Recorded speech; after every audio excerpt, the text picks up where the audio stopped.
नमस्कार, मी वैद्य सुविनय दामले। सध्या कोरोनाच्या पार्श्वभूमीवर काय आपण करू शकतो, घरगुती उपायात काय करू शकतो ते आपण बघूया। जसं आपण सगळीकडे कुडाळ गावामध्ये धूप घातला, जवळ 30-35 ठिकाणी धूप हवन केलं। हे हवन करण्यामागचं लॉजिक काय आहे ते आपण जरा जाणून घेऊया। हे हवन करत असताना आपण दर 20 मीटरवर एक हवन असं केलं।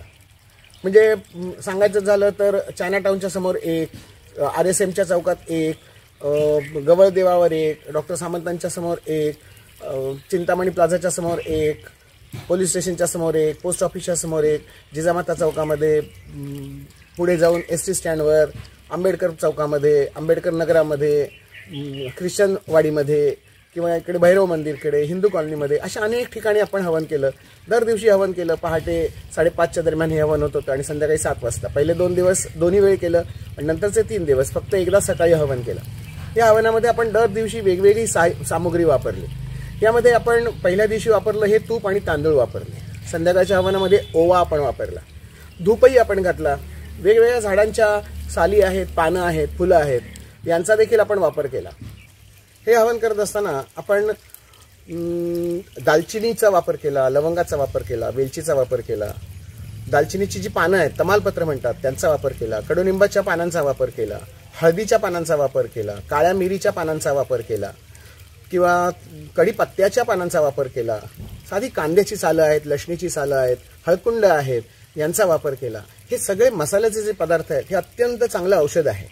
हे नुसते चोखून खायला सुद्धा औषधी आहेत, जेवणात वापरले तरी औषधी आहेत, त्यांचा धूर सुद्धा औषधी आहे। हा धूर एवढा औषधी कसा काम करतो, साधं उदाहरण लक्षात घ्या ना। एक साधी लाल मिरची आपण चावून खाल्ली तर मी जो चावून खाणार आहे त्याला त्या मिरचीचा झटका बसेल, आग होईल पूर्ण तोंडाची, डोळ्यातनं नाकातनं पाणी येऊन जाईल। पण हीच मिरची समजा जर मी हवन द्रव्य म्हणून जर हवनामध्ये घातली तर त्याच्यापासून तयार होणारा जो धूर आहे हा धूर ज्यांच्यापर्यंत जाईल, एका वेळेला 100 माणसांना ती एकच मिरची काम करणार आहे। याचा अर्थ नाकातनं डोळ्यातनं जसे जंतू आत जाऊ शकतात तसे ही औषधं देखील आत जाऊ शकतात, हे आपण विसरून चालणार नाही। त्यामुळे नाकातोंडावाटे होणारा हा जो विषाणूंचा प्रसार आहे हा थांबवण्यासाठी उपाय पण तसाच पाहिजे। हा उपाय आयुर्वेदात सांगितलाय का? हो, आयुर्वेदात सांगितलेला आहे। आयुर्वेदामध्ये इतकं सूक्ष्म वर्णन केलेलं आहे की अन्य कोणत्याही पॅथीमध्ये हे वर्णन केलेलं नाही, असा माझा ठाम दावा आहे। कसं आहे सांगतो। सुश्रुत संहिता या संहितेमध्ये कुष्ठ नावाचा एक आजार आहे। या आजारामध्ये चिकित्सा करताना सुश्रुताचार्य असे म्हणतात, प्रसंगात गात्र संस्पर्शात निश्वासात सहभोजनात एकशय्यासनादपि वस्त्रमाल्यानुलेपनात औपसर्गिक रोगांश संक्रामंती नरानरम। हे जे औपसर्गिक रोग आहेत हे एकापासून दुसऱ्याला होत आहेत, एका नरापासून दुसऱ्या नराला होत आहेत, माणसापासून माणसांना लागण होते। कशी होते? प्रसंगामुळे होते, श्वासामुळे होते, श्वासाची देवाणघेवाण आहे त्याच्यातून होते, शिंका आल्यामुळे होते, जांभई आल्यामुळे होते, किंवा एका बेडवर बसणं, रुग्णाच्या बेडवर जाऊन बसणं, त्याच्याशी गप्पा गोष्टी करणं, त्याची वस्त्र वापरणं, त्याची आभूषणं वापरणं, त्याचा मोबाईल वापरणं, त्याचे सॉक्स किंवा टिकली म्हणा, बिंदी म्हणा, हे सगळं मॅचिंग ओढणी म्हणा, हे सगळं वापरणं हे देखील तेवढेच गडबड करणार आहे। आपल्या घरामध्ये ब्रश, सगळे ब्रश एका ठिकाणी ठेवलेले असतात। ह्या तोंडातलं इन्फेक्शन एकमेकांच्या ब्रशमधनं जाणार नाही, ह्या टूथपेस्टच्या माध्यमातून जातं, तेही जातं। आपण साबण वापरतो एकमेकांचे, याच्यातूनही हे इन्फेक्शन जात असतं। याला अनुलेपन असा शब्द आयुर्वेदात वापरलाय। ही जी अनुलेपनं जी आहेत, मग ती लिपस्टिक असू देत, नाहीतर तो पावडर लावायचा पफ असू दे, ह्या सगळ्यांमधनं एका चेहऱ्यावरचं इन्फेक्शन दुसऱ्या चेहऱ्यावर जातंय। याकडे लक्ष दिलं नाही तर कसं चालेल? आता एवढ्या सूक्ष्म रीतीने जर वर्णन ग्रंथात केलेलं असेल तर त्यापासून होणाऱ्या आजारांची चिकित्सा देखील सांगितलेली असणार। अर्थात आयुर्वेदात चिकित्सा ही प्रत्येक प्रकृतीनुसार बदलत जाते, त्यामुळे चिकित्सेसाठी आपल्याला वैद्यांकडे जावं लागेल। चिकित्सा राहू देत बाजूला, निदान प्रोटोकॉल म्हणून रोग वाढू नये यासाठी प्रतिबंधात्मक उपाय तर आपण करू शकतो। त्यामधलाच एक उपाय आहे धूपन चिकित्सा। हा धूप घालणं आवश्यक आहे, प्रत्येक घरात हा धूप घालणं आवश्यक आहे, सकाळ संध्याकाळ हा धूप घालणं आवश्यक आहे। आपल्याकडे जे साहित्य आहे साहित्य वापरून आपण हा धूप घालू शकतो। गाईचं शेण नाही मिळालं, म्हशीच्या शेणाच्या गोवऱ्या घ्या, तेही नाही मिळालं, कोळसा घ्या, तेही नाही मिळालं, सोडणं घ्या, तेही नाही मिळालं तर करवंट्या जाळा, परंतु धूप तयार झाला पाहिजे। धूपासाठी हवनीय द्रव्य मगाशी मी सांगितली, कोणतीही द्रव्य वापरले तरी चालते। आणि ही भारतीय परंपरा आहे। यज्ञ परंपरा ही भारतीय परंपरा आहे। मोठे मोठे यज्ञ पूर्वी जे केले जात होते त्यामध्ये जी हवी द्रव्य वापरली जायची त्याच्यामध्ये तूप आहे, तांदूळ आहेत, केळी आहेत, समिधा आहेत वेगवेगळ्या झाडांच्या, मग त्याच्यामध्ये पिंपळ आहे, वड आहे, शमी आहे, रुई आहे, खैर आहे, अनेक प्रकारची वनस्पती आपण या यज्ञामध्ये जाळली जाते. यज्ञातनं तयार झालेला जो धूर आहे हा धूर आसमंतात भरून राहतो आणि या धुरामुळे हे जे सूक्ष्म जीव असतात हे नाहीसे होतात. आपल्याकडे नळाबोडी नावाचा एक प्रकार असतो. नळाबोडीची समजलं का काही? किरडू जे नळाखाली येऊन राहिलेलं असतं मणियारीसारखं, विशेषतः ह्या सगळ्या प्राण्यांना घालवण्यासाठी घरामध्ये फक्त धूप घालायचं आणि आपल्या पारंपरिक उपचारामध्ये काजूची बी किंवा काजूचं टरफल जाळायचं अशा आमच्या पारंपरिक उपचारामध्ये सांगितलेलं आहे. यातून तयार होणारा जो तीक्ष्ण वासाचा जो धूर आहे हा सगळीकडे पसरतो आणि हे छोटे जीव जे असतात हे निघून जातात. त्रास द्यायला त्यांनाही त्रास असतो या धुराचा, त्यामुळे हे सगळे जीव निघून जात असतात. साधी ती मच्छर अगरबत्ती लावली तर मच्छर निघून जातात 2 तासासाठी का होईना, परंतु ते डास जातात. ह्या धुराचा त्रास या सगळ्या सूक्ष्म जीवांना होत असतो आणि म्हणून हा धूर प्रत्येक घरात केला पाहिजे. सकाळ संध्याकाळ देवळातनं केला पाहिजे, वाडीतनं केला पाहिजे, चौकात केला पाहिजे. तर हे जे प्रतिबंधात्मक उपाय जे आपण करू शकतो हे जर केले तर हा रोग आपल्या गावात, आपल्या घरात, आपल्या वाडीत येणार नाही याची आयुर्वेदानुसार आपण निश्चित काळजी घेऊ शकतो.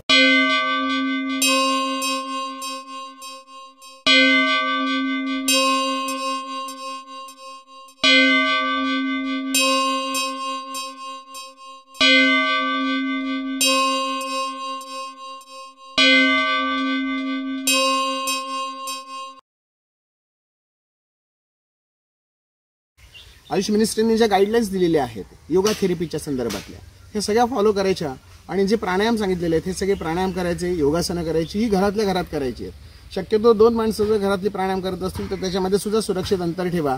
साधारणपणे 1 ते 1.5 मीटर अंतरावर दुसरा माणूस, एका खोलीत एक, दुसऱ्या खोलीत दुसरा, असं केलं तरी चालू शकेल. पण प्राणायाम करा, नियमितपणे कपालभाती करा, नियमितपणे अनुलोम विलोम करा, नियमितपणे भ्रामरी करा, नियमितप्रमाणे बंधाचे काही प्रकार जे आहेत हे सगळे बंधाचे प्रकार करा. नियमितपणे योगासनं जी आहेत, साधी साधी आसनं आहेत ही करता, जेवढी करता येतील तेवढी करा. सूर्यनमस्कार आहेत हे सूर्यनमस्कार घालू शकता, भुजंगासन आहे, शलभासन आहे, ताडासन आहे, चक्रासन आहे किंवा नौकासन आहे, मार्जारासन आहे. हे आपण उपाय जे आहेत हे साधे साधे उपाय आहेत. आपली इम्युनिटी वाढण्यासाठी, प्रतिकार क्षमता वाढण्यासाठी, श्वसन क्षमता वाढण्यासाठी हे उपाय अत्यंत आवश्यक आहे. रोज सकाळी उठल्यानंतर 1 चमचाभर मध घेतला तरी चालू शकेल. कषाय नावाचा एक प्रकार आपण करू शकतो, जसं दालचिनी आहे, तुळस आहे, गवती पात आहे, याचा काढा करायचा, धने जिऱ्याचा काढा करायचा. जर तुम्हाला आवडत असेल तर त्याच्यात गुळ घाला, जर आवडत नसेल तर गुळाच्या ऐवजी लिंबाचा रस प्या तरी चालू शकेल. परंतु गरम काढ्यामध्ये मध मात्र घालायचं नाही, एवढं लक्षात ठेवा. हा काढा गरम गरम सकाळी एकदा घेऊ शकतो, दुपारी एकदा घेऊ शकतो, संध्याकाळी एकदा घेऊ शकतो. जेवणात मसाल्यांचा वापर भरपूर करा, यथेच्छ मसाले वापरा, मसालेदार जेवा असं म्हटलं तरी चालू शकेल. मग आपल्याकडे मसाले कोणते कोणते वापरले जातात? लवंग आहे, मिरी आहे, बडीशेप आहे, दालचिनी आहे, खसखस आहे किंवा तमालपत्र आहे, जायफळ आहे, हे सगळे, चक्री फूल आहे, हे सगळे मसाल्याचे पदार्थ. त्याच्यामध्ये कांदा आहे, लसूण आहे, नारळ आहे, शेंगदाणे आहेत. हे सगळे मसाल्याचे पदार्थ जे आहेत हे भाजप आणि वाटप असं करताना नुसतं वाटप करायचं, भाजायचं नाही. मसाला भाजल्यानंतर काय होईल, त्यातलं जे औषधी तेल आहे हे औषधी तेल उडून जाईल आणि पोटात चोथा जाईल, फायदा काहीच होणार नाही. ह्या सगळ्या मसाल्याच्या पदार्थांमधलं जे तेल आहे हे औषधी असतं आणि हे औषध म्हणून पोटात गेलं पाहिजे. त्यामुळे मसाले फोडणीत न घालता शिस्ताना घालावेत, म्हणजे ह्याच्यातलं तेल, औषधी तेल आपल्याला फायदेशीर ठरणार आहे. प्रतिकार क्षमता वाढण्यासाठी कुठची प्रतिकार क्षमता वाढणार आहे तर नाकाची, डोळ्यांची, श्वसन मार्गाची आणि पूर्ण चेहऱ्याची प्रतिकार क्षमता याच्यातनं वाढणार आहे. संपूर्ण अंगाची प्रतिकार क्षमता वाढण्यासाठी अभ्यंगम आचरेत नित्यम, पूर्ण अंगाला मालिश करायचं गरम गरम तेलाचं. आता हे तेल जरा गरम प्रकृतीचं वापरलं तर अधिक चांगलं, जसं खोबरेल तेल आहे, तिळी तेल आहे, मोहरीचं तेल आहे, ही तेलं थोडीशी मिक्स करून घेतलीत तरी चालू शकेल. परंतु नियमितपणे हे नस्य करा. पायाला तेलाचं मालिश करा, कानात तेल थोडंसं घाला, डोळ्यांना एरंडेल तेल लावा. हे उपाय जरी केलेत, डोक्यावर तेल घाला, ह्याला आपण डोक्यावर तेल घालणं असं आपण म्हणतो, हे सगळं करणं अत्यंत आवश्यक आहे. आणखीन एक उपाय सांगतो. गरम पाण्याची वाफ घ्यायची, पाण्यामध्ये लवंग घाला, कापूर घाला, मीठ घाला, वेलची घाला, वेलचीची साल घाला, दालचिनी घाला, तमालपत्र घाला. त्याची येणारी जी वाफ आहे ही वाफ तुमच्या डोक्याला आली पाहिजे.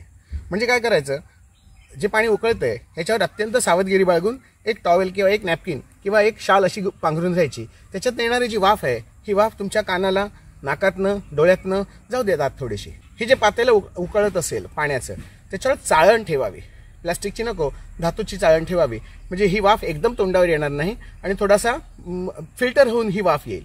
आणि त्याच्यावर आपण एखादं टॉवेल म्हणा, घोंगडी म्हणा, शाल म्हणा, रजई म्हणा असं गुंडाळून आतमध्ये जी येणारी वाफ असेल ही करून जर बसलात तुम्ही तर नाकातोंडातनं ही वाफ सगळी आत जाईल. ह्याच्यामध्ये देखील ओवा घातला तरी चालू शकतो. ह्यामध्ये काय होईल, संपूर्ण स्रोतस जी आहेत आतली ही सगळी मोकळी होतील आणि या मोकळ्या स्रोतसातनं ही गरम वाफ, औषधी वाफ सगळी नाकातोंडात आत जाईल आणि तिथलं इन्फेक्शन बाहेर काढायला निश्चित मदत करेल. च्यवनप्राश हे आणखीन एक चांगलं औषध आहे. फक्त हा च्यवनप्राश चांगल्या क्वालिटीचा, चांगल्या खात्रीच्या कंपनीचा पाहिजे. जो आवळ्याच्या चटणीपासून केलेला च्यवनप्राश जो असतो हा च्यवनप्राश नेहमी खावा.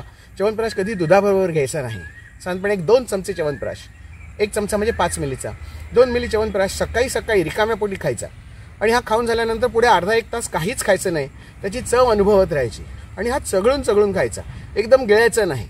त्याच्यामध्ये लाळ मिसळली पाहिजे, त्याची चव समजली पाहिजे, त्याच्यात वर्ण काही प्रक्षेप टाकलेले असतात ह्यांची चव, त्याचा आनंद घेतला पाहिजे.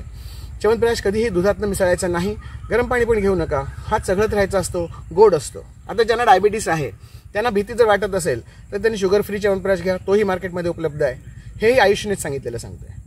किंवा हळद घातलेलं दूध घ्या.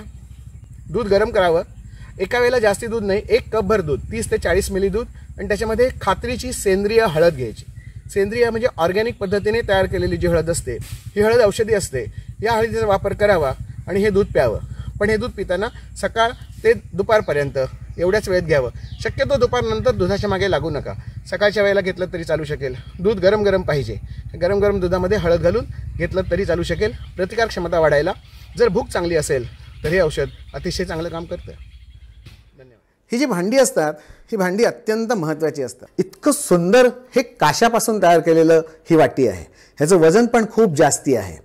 हे जे ताट आहे हे ताटसुद्धा काशापासून तयार केलेलं आहे. हे वेगवेगळे धातू आपल्या परंपरेमध्ये होते. आणि अशी ताटं जर पाहिजे असतील तर खाली डिस्क्रिप्शन बॉक्समध्ये आमचा नंबर दिलेला आहे. तुम्हाला अशा ताटांची मागणी जर तुम्ही व्हॉट्सॲपवरनं जरी केलीत तर या ताटांची सगळी मोजमापं किंवा त्यांचं वजन, पाठवण्याचा खर्च सगळं तुम्हाला घरपोच मिळेल.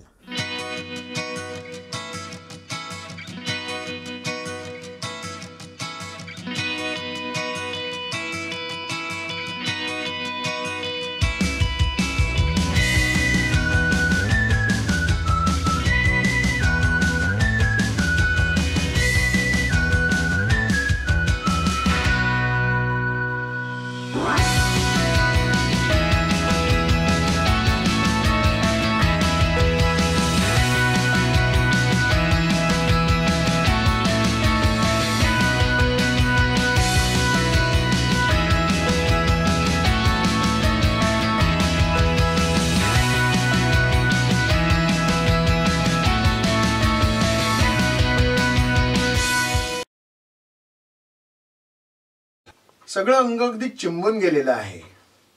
अंग हलवता सुद्धा येत नाहीये. सगळे बोटं आखडून गेलेली आहेत, सांधे दुखत आहेत, पाठ भरलेली आहे, कंबर दुखते, आता पाय वळायला लागले, डोकं दुखतंय, भणभणतंय. काय करू.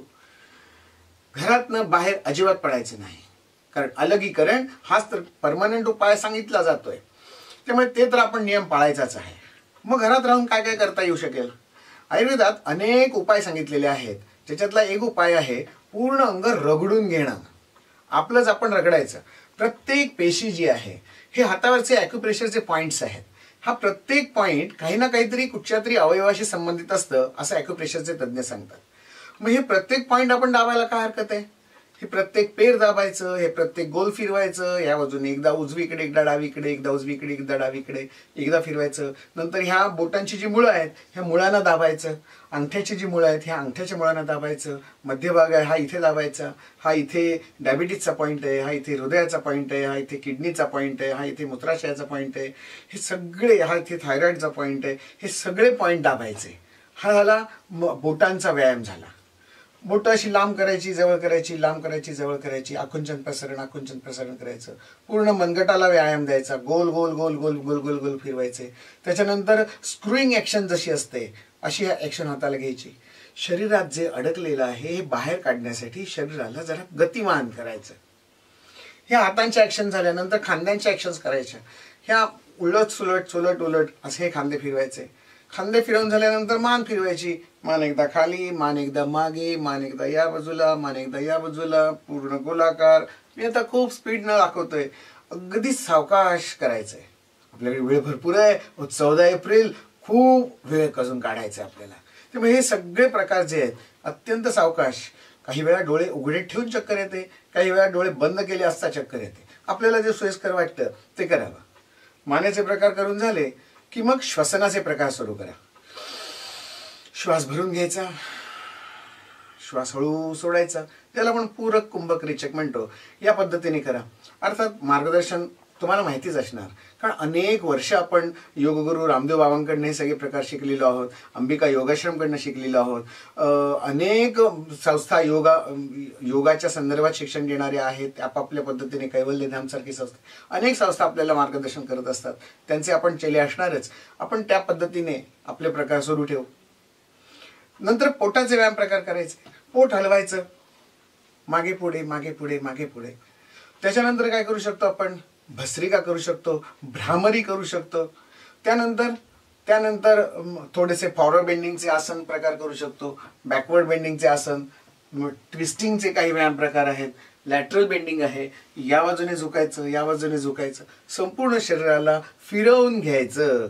हे जर शरीर हललं, पोटही हलेल, चरबी विरघळायला मदत होईल, अडकलेला वातही बाहेर जायला मदत होईल. आणि मग हे जे काही चिंब झालेलं अंग आहे हे घामाने चिंब होईल. वाताने चिंब होण्यापेक्षा घामाने चिंब झालेलं बरं. असा बनियन पिळला तर असा अर्धा लिटर नाही, 1 लिटर घाम बाहेर पडला पाहिजे. ज्यांना झुंबा करायचं, मस्त झुंबा, काहीतरी एखादं म्युझिक लावायचं, छान मनसोक्त नाचायचं. कोणी बघायला येत नाही तुम्ही कसे नाचता आणि पाय कसे वाकडे तिकडे पडतायत. मनसोक्त नाचायचं. संगीत असू देत अगर नसू देत, मनात मात्र प्रफुल्लता पाहिजे, मन प्रसन्न पाहिजे. आणि खूप छान तुम्ही पायांच्या स्टेप्स करा. एरोबिक्स ज्यांना जमतात त्यांनी एरोबिक्स करा. कदम ताल ज्यांना जमतो त्यांनी कदम ताल करा. काहीही जमलं नाही, नुसतं कमरेवर हात घ्या आणि विठ्ठल विठ्ठल विठ्ठल विठ्ठल. उड्या तर मारू शकतो आपण, सहजपणे उड्या मारू शकतो. ह्या अशा उड्या नाहीत जमल्या, दोरीच्या उड्या घ्या. अरे दोरीच्या उड्या, दोरी न मारता दोरीच्या उड्या घेता येतात. आता जागाच नाही इथे आपल्याकडे, आपण नुसत्या दोरी न घेता ऍक्शन तरी करू शकतो. दोरी आहे हातात अशी ऍक्शन तर करू शकतो. आणि मारा उड्या दोन्ही पायांवर किंवा एकेका पायावर करू शकतो. केल्याने होत आहे रे, आधी केल्याची पाहिजे. ह्या सगळ्या प्रकाराने जो शरीराला एक जो स्थिरता आलेली आहे, गुरुत्व आलेलं आहे, हे सगळं मोडून निघेल आणि शरीराला थोडीशी गती मिळेल, ऊर्जा येईल, चैतन्य प्राप्त होईल. आणि म्हणून हा शरीरात आसावलेला वाद जो आहे हा घालवण्यासाठी त्याला थोडंसं गती द्यायला पाहिजे, व्यायाम करायला पाहिजे. तांब्याची भांडी, पितळीची भांडी ह्याला जर आतनं कलही लावलेली असेल तर सोने पे सुहागा. सागराची पावडर पहिल्यांदा त्यांनी जाऊन घेतली आणि त्याच्यानंतर हे कढईचं जे मटेरियल असतं, ज्याला इंग्लिशमध्ये टीन असं म्हणतात, ते मटेरियल आता ते भांड्याच्या सर्व बाजूनी लावत आहेत. त्याच्यामध्ये जे औषध वापरलेलं आहे त्यात तो जो धातू आहे, हा धातू प्रमेहावरचं, डायबिटीसवरचं सगळ्यात चांगलं औषध आहे. ही जी भांडी असतात ही भांडी अत्यंत महत्त्वाची असतात. तर ही पितळीची भांडी, तांब्याची भांडी जर तुम्हाला हवी असतील तर ही सगळी आपल्या चॅनेलवर उपलब्ध आहेत. चॅनेलच्या खालच्या डिस्क्रिप्शन बॉक्समध्ये याची माहिती दिलेली आहे, नंबर दिलेला आहे. जरूर संपर्क करा, व्हॉट्सअपवर संपर्क करा. नुसता मेसेज टाकून ठेवलात तरी आमचा रिप्लाय तुम्हाला येईल. त्या रिप्लायमध्ये तुम्हाला या तांब्याच्या भांड्यांचा आकार, त्यांचा नंबर आणि त्याची किंमत देखील कळवली जाईल. तुम्हाला जे भांडं आवडतंय ते तुम्ही निवडा आणि आम्हाला फक्त त्याचा नंबर कळवा. आणि पैसे कसे पाठवायचे डिस्क्रिप्शन बॉक्समध्ये बघून घ्या. ते भांडं तुम्हाला निश्चितपणे घरपोच होईल. कोणाला भेट देण्यासाठी, ही आरोग्याची भेट असेल, तुमच्या घरात आरोग्य आणण्यासाठी ही आरोग्याची भेट स्वीकारलेली असेल, भाऊबीजेच्या वेळेला असेल, पाडव्याच्या वेळेला असेल, कुठच्या तरी रिटर्न गिफ्टच्या वेळेला, अशी भेट कायमची आठवण राहील तुमची आणि आमच्या चॅनेलची सुद्धा. लंघन, एक वेळचं जेवण टाळलं ना तरी प्रतिकार क्षमता वाढायला मदत होते असं आपण मागे बघितलं. कसं काय शक्य आहे? न पचलेलं अन्न पचवण्यासाठी काही काळ जाणं आवश्यक असतं. एक सिच्युएशन तयार करून बघा. 3 महिने, तब्बल 3 महिने तुम्ही तुमच्या घरात नाही आहात, बाहेर आहात. घरात काही सुद्धा शिल्लक नाहीये. दूध नाहीये, पाणी नाहीये, फ्रीज बंद आहे, चहा कॉफी नाहीये, बटर बिस्किट खारी मारी नाहीये, चहा चिवडा नाहीये, बटर बिस्किट काहीच नाहीये. पण एका ठिकाणी चुरमुरे एका पाकिटामध्ये बंद अवस्थेमध्ये आहेत, अत्यंत मऊ झालेले, सगळे चिमटलेले चुरमुरे आहेत. कल्पना करून बघूया, हे चुरमुरे आपण ह्या 3 महिन्यात कधी खाल्ले सुद्धा नसते असे ते चुरमुरे होते. पण एका रात्री तुम्ही 2 वाजता तुम्ही तुमच्या घरात येताय, तुम्हाला प्रचंड भूक लागलेली आहे, बाहेर काहीच मिळत नव्हतं, तुम्ही घरी आलात आणि दुसरं खायला काहीच नाहीये आणि तुमचं लक्ष त्या चुरमुरेच्या पुडीकडे जातं. तुम्ही ते चुरमुरे खाणार नाही? हो, ते चुरमुरे असे तुटून खाऊ आम्ही, कधी एकदा मिळतात आणि सगळे पोटात जात आहेत, तेव्हा त्या चुरमुऱ्यांची गोडी काही अलौकिकच असते. त्यावेळी ते चुरमुरे का चांगले लागले? कारण दुसरं काहीच नव्हतं म्हणून. जेव्हा दुसरं काहीच नव्हतं तेव्हा मी आधीच्यातलं वापरून घेतलं. अरे हाच न्याय शरीरामध्ये देखील वापरला जातो. जेव्हा मिळणारं आहे ते मिळत नाही आणि असं न पचलेलं अन्न जेव्हा आतमध्ये चिकटून राहिलेलं असतं तेव्हा त्याच्याकडे कोणी लक्षच देत नाही. वरनं येतंय चांगलं, पचवलं, मोकळं झालं, वरनं येतंय, पचवलं, मोकळं झालं. अरे आधीचं स्टॉक मध्ये बसत चाललं सगळीकडे. इथेच तर जाडी वाढते आणि इथेच कफ वाढतो, इथेच इम्युनिटी कमी व्हायला मदत होते. ही जी इम्युनिटी कमी होते ही वाढवण्यासाठी अग्नीची प्रक्रिया होणं आवश्यक आहे. भूक सणसणीत लागली पाहिजे आणि एकदा भूक चांगली लागली ना, वर तुम्ही काही शिजत ठेवा, रे हाडं सुद्धा शिजतील. आणि म्हणून काय करायचं तर एक लंघन करायचं. लंघन म्हणजे कडकडीत उपास. उपास करताना काळजी काय घ्यायची? वात प्रकोप होणार नाही याची काळजी घ्यायची. नुसतं तूप साखर खाऊन उपास केला तरी चालेल. करून बघा. नुसतं 1 चमचा तूप आणि साखर असं घाला आणि चावून चावून चावून चावून खा. 1 चमचा तूप साखर खाल्लीत की खूप फायदा होतो. सकाळी 1 चमचा तूप साखर, दुपारी जेवायच्या वेळेला 1 चमचा तूप साखर, संध्याकाळी 1 चमचा तूप साखर आणि रात्री झोपताना 1 चमचा तूप साखर, अशी 4 वेळा जर तूप साखर खाल्लीत तरी सुद्धा एनर्जी लेवल्स पण वाढतील. कॅलरीज ज्या पाहिजेत आजच्या भाषेत त्या सुद्धा तुम्हाला मिळतील. आत्म स्नेहन पाहिजे ते पण होईल. घसा, नाक, हा आतला जो सगळा नेझोफॅरिंग्स हा जो भाग आहे, इथे ह्या तुपाचा थोडासा तुपकटपणा आतमध्ये राहील. हे सगळे व्हायरसेस जे असतात ना, हा या श्वसन मार्गाचा जास्ती वापर करतात आणि त्यांना हा जो बुळबुळीतपणा असतो ना, हा अजिबात चालत नाही. त्यामुळे त्यांना घसा सुका असला ना तर शरीराला असं कॅच करायला सोपं पडतं. घसा जर ओला असेल तर त्यांना कॅच करता येत नाही आणि म्हणून त्याच्यात जर आपण तेलाचा किंवा तुपाचा थर लावून घेतला तर या व्हायरसना चिकटताच येत नाही. त्यामुळे ते सहज निघून जातात. चिकटता न आल्यामुळे हे व्हायरस शरीरामध्ये आत जाऊ शकत नाही आणि म्हणून देखील या तुपाचा खूप चांगला वापर होऊ शकतो. ज्यांना तुपाचा वास आवडत नाही, तूप मिळतच नाही, आता काय करू? तेल घ्या, गरम गरम तेल, 2 चमचे तेल गरम करा, ते पिऊन टाका, त्याच्यावर गुळाचा खडा खा. एवढं केलं ना तरी सुद्धा खूप फायदा होईल.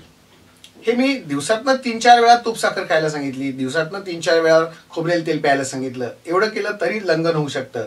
दोन्ही जेवणं टाळली तरी लंघन होऊ शकतं. आता ज्यांना भूक सहनच होत नाही त्यांनी काय करावं? त्यांनी संकष्टीचा उलटा उपास करायचा. हे संकष्टीचा उलटा उपास म्हणजे कसं? आपण नेहमी संकष्टी कशी करतो? दिवसभर उपास करायचा आणि रात्री चंद्रोदय झाल्यानंतर जेवायचं. 9:52, 9:48, 9:54 असाच उशिरा असतो ना संकष्टीचा चंद्रोदय. अपवाद कसा सांगितलाय? चंद्रदर्शन घेतल्याशिवाय जेवायचं नाही, असं फक्त 1च दिवस आहे महिन्यातनं संकष्टी. याचा अर्थ बाकीचे 29 दिवस चंद्रोदय व्हायच्या अगोदर जेवायचंय. मी आता सांगतोय थोडं वेगळंच. उलटी संकष्टी करायची, उपवासाच्या दृष्टीने उलटी संकष्टी करायची म्हणजे काय? सकाळी 9-10 वाजता एकदा पोटभर जेवून घ्यायचं. ती उद्या सकाळी 9-10 वाजेपर्यंत काहीच खायचं नाही. पूर्ण दिवस पुढचा उपास करायचा. जे खाल्लेलं आहे त्याच्यावर ते पचायला वेळ द्यायचा. न पचलेलं अन्न जे आतमध्ये शिल्लक असेल ते शरीर पचवून घेऊ शकतं आणि ह्याच्यातनं जी ऊर्जा शरीरात तयार होते, उष्णता तयार होते, त्याच्यात हे जे काही शरीरावर होणारं जंतूंचं आक्रमण असतं हे नष्ट व्हायला मदत होत असते. याला म्हणतात लंघन. लंघनाचे आणखीनही काही प्रकार आहेत.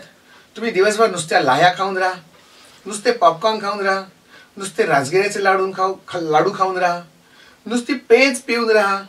आपण मंड पेया विलेपी बघितलेले आहेत भाग. त्याच्यातला कोणताही एक प्रकार करा, एकच प्रकारावर राहा. किंवा अगदीच खूपच कंटाळा येतोय, एक फळ घ्या आणि एका फळावर राहा. फक्त आंबा खाऊन हो चालेल ना, पण एका वेळेला एकच आंबा आणि 2 आंब्यांमध्ये किमान 4 तासाचं अंतर हवं. म्हणजे दिवसाला किती आंबे झाले? 3-4 आंबे खाल्ले तरी चालू शकेल. असा उपास चालू शकेल निश्चित. आंब्याच्या ऐवजी पपई सुद्धा चालेल, लिंबाचं पाणी सुद्धा चालू शकेल. काय लंघन म्हणजे काय आयुर्वेदात सांगितलंय तर पोटाला विश्रांती द्या. पोट हलकं ठेवा, लोड एकदम करू नका. चहा घेऊन नाही हो लंघन होत. आम्ही दिवसभर 3-4 वेळा कॉफी पितो, नाही चालणार. चहा आणि कॉफी ही भारतीय पेय नाही. सरबत चालू शकेल, पण सरबत याचा अर्थ कोल्ड ड्रिंक्स नव्हे. बाटलीबंद पेय म्हणजे सरबत नव्हे. कार्बोनेटेड ड्रिंक्स असतात ना, ती मात्र नाही चालणार, की त्याच्यातला आणखीन कार्बन डायऑक्साईड शरीरात जातो आणि आपल्याला आणखीन त्रास होऊ शकतो. आपल्याला वाटतं ढेकर आली, हो बरं वाटलं जरा. अरे पण जो तुम्ही त्या कोल्ड्रिंक्स मधनं घेतलेला कार्बन डायऑक्साईड होता तोच शरीराने बाहेर काढून टाकला, तो नको आतमध्ये म्हणून तुम्ही परत तो पिताय. इथेच गडबड होते. आणि शरीराला काय हवंय आणि काय नकोय याचा आपण विचार नको का करायला? जे नकोय ते शरीर बाहेर टाकणार आहे, जे हवंय ते आपल्याकडनं मागून घेणार आहे. याला म्हणतात वेग.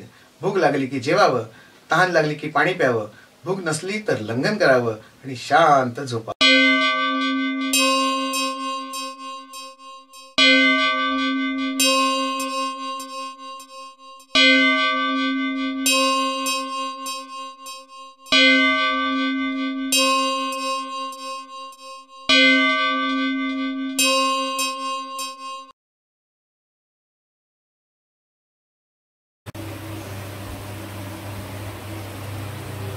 नमस्कार.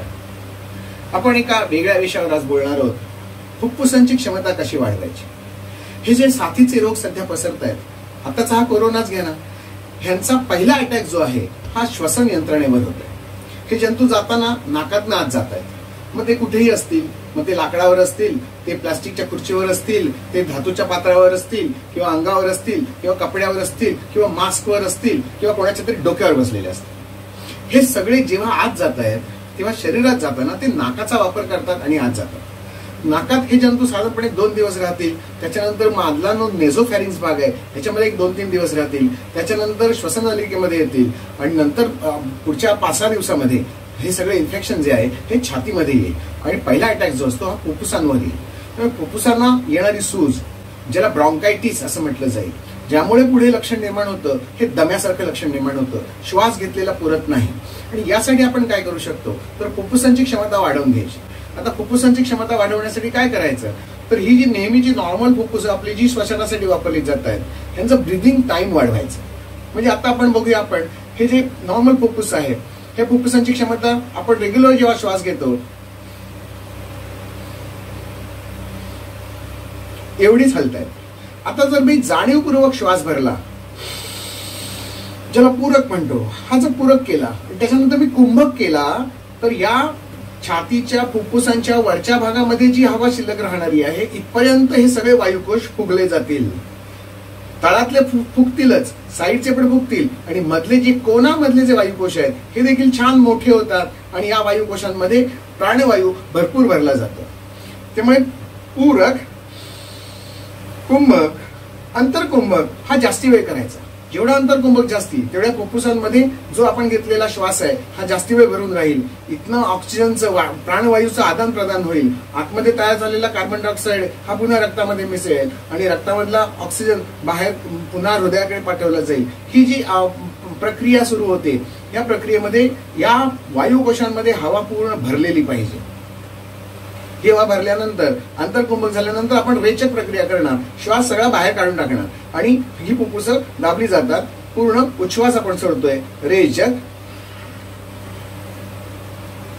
आता हा रेचक पूर्ण झाल्यानंतर बहिर्कुंभक जर आपण केला, बहिर्कुंभक अवस्थेमध्ये काय असतं, पूर्ण फुफ्फुसं मिटून घ्यायची. आता याही फुफ्फुसांमध्ये थोडी हवा शिल्लक आहे. आता ही फुफ्फुसं आणखीन जोर लावून जर दाबून घेतली, फुफ्फुसं फुगलेली होती, रेचक आणि बहिर्कुंभक, पूर्ण फुफ्फुसं दाबून घ्यायची. फुफ्फुसातली हवा सगळीच्या सगळी बाहेर काढून टाकायची. म्हणजे फुफ्फुसं सगळीच्या सगळी बंद होतात आणि वायुकोशामध्ये जो शिल्लक राहिलेला कार्बन डायऑक्साईड जो आहे, जो आपल्याला नकोय, तो सुद्धा उच्छ्वासातनं बाहेर पडतो. आणि मग पुढचा जो पूरक असेल तो आणखीन क्षमतेने भरला जाईल, कारण आतले वायुकोश सगळे रिकामे झालेले आहेत. म्हणजे फुफ्फुसांची क्षमता वाढवण्यासाठी, त्यांचं आकुंचन प्रसरण वाढवण्यासाठी, आतल्या वायुकोशांची क्षमता वाढवण्यासाठी, आतमध्ये तयार झालेला कफ बाहेर काढून टाकण्यासाठी या पूरक, कुंभक, अंतरकुंभक, रेचक आणि बाह्यकुंभक यांचा वापर होत असतो. सर्वसाधारणपणे याचं प्रमाण सर्वांनाच माहिती आहे जे योगाचे वर्ग करतात. पूरक हा जर 1 युनिट असेल श्वास घ्यायला जेवढा वेळ लागतोय त्याच्या 4 पट वेळ तुम्हाला आतमध्ये श्वास कोंडून ठेवायचा आहे आणि जेवढा वेळ श्वास आत घेतला त्याच्या दुप्पट वेळा तो श्वास बाहेर सोडून टाकण्यासाठी आपल्याला खर्च करायचा आहे आणि श्वास न घेता अर्धा युनिट थांबायचं आहे. म्हणजे 1 आस, 4 आस, 2 आस, अर्धा असं प्रमाण होईल. म्हणजे फुफ्फुसांची क्षमता आपली वाढेल. कळलं नाही? 1 आस म्हणजे एक युनिट श्वास आत घ्यायला, 4 युनिट श्वास आत कोंडून ठेवायला, 2 युनिट श्वास उच्छ्वास टाकायला म्हणजे रेचक करायला आणि पुन्हा पूर्ण दाबलेल्या अवस्थेमध्ये म्हणजे बाहिर्कुंभक या अवस्थेमध्ये अर्ध युनिट थांबायचं. यांनी असं एक सकाळी 11 वेळा, संध्याकाळी 11 वेळा असं जरी केलं तरी फुफ्फुसांची क्षमता वाढायला छान मदत होत असते. हा झाला एक उपाय. दुसरा उपाय, फुफ्फुसांची क्षमता वाढण्यासाठी नस्य करावं नियमितपणे.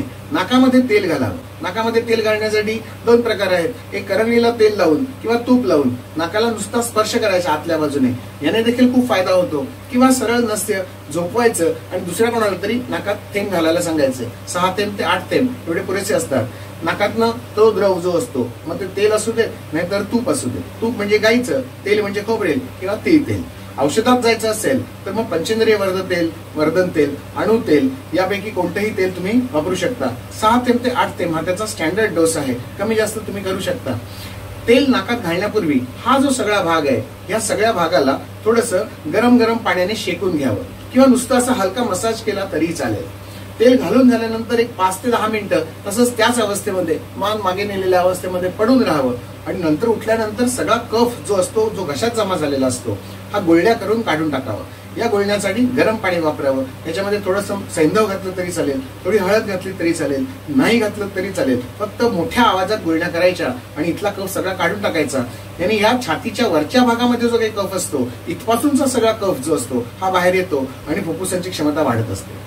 तिसरा फुफ्फुसांची क्षमता वाढण्याचा उपाय आहे भस्त्रिका प्राणायाम. शांतपणे श्वास दोन्ही नाकपुडे निघायचा, थोडा वेळ थांबायचं आणि पुन्हा उच्छ्वास सोडून द्यायचा.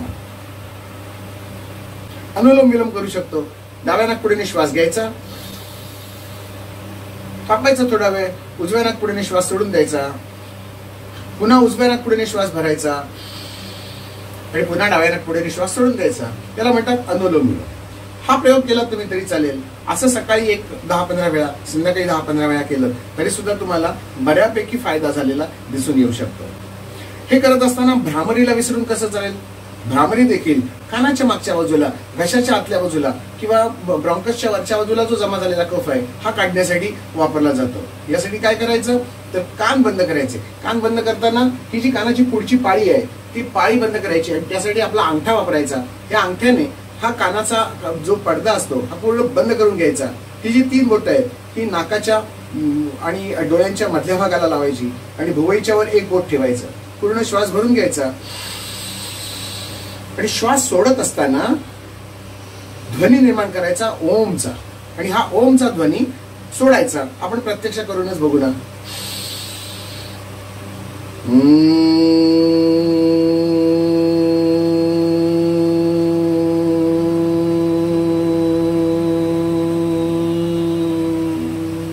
तोंड बंद ठेवायचं आणि नाकातनं हा उच्छ्वास बाहेर सोडायचा.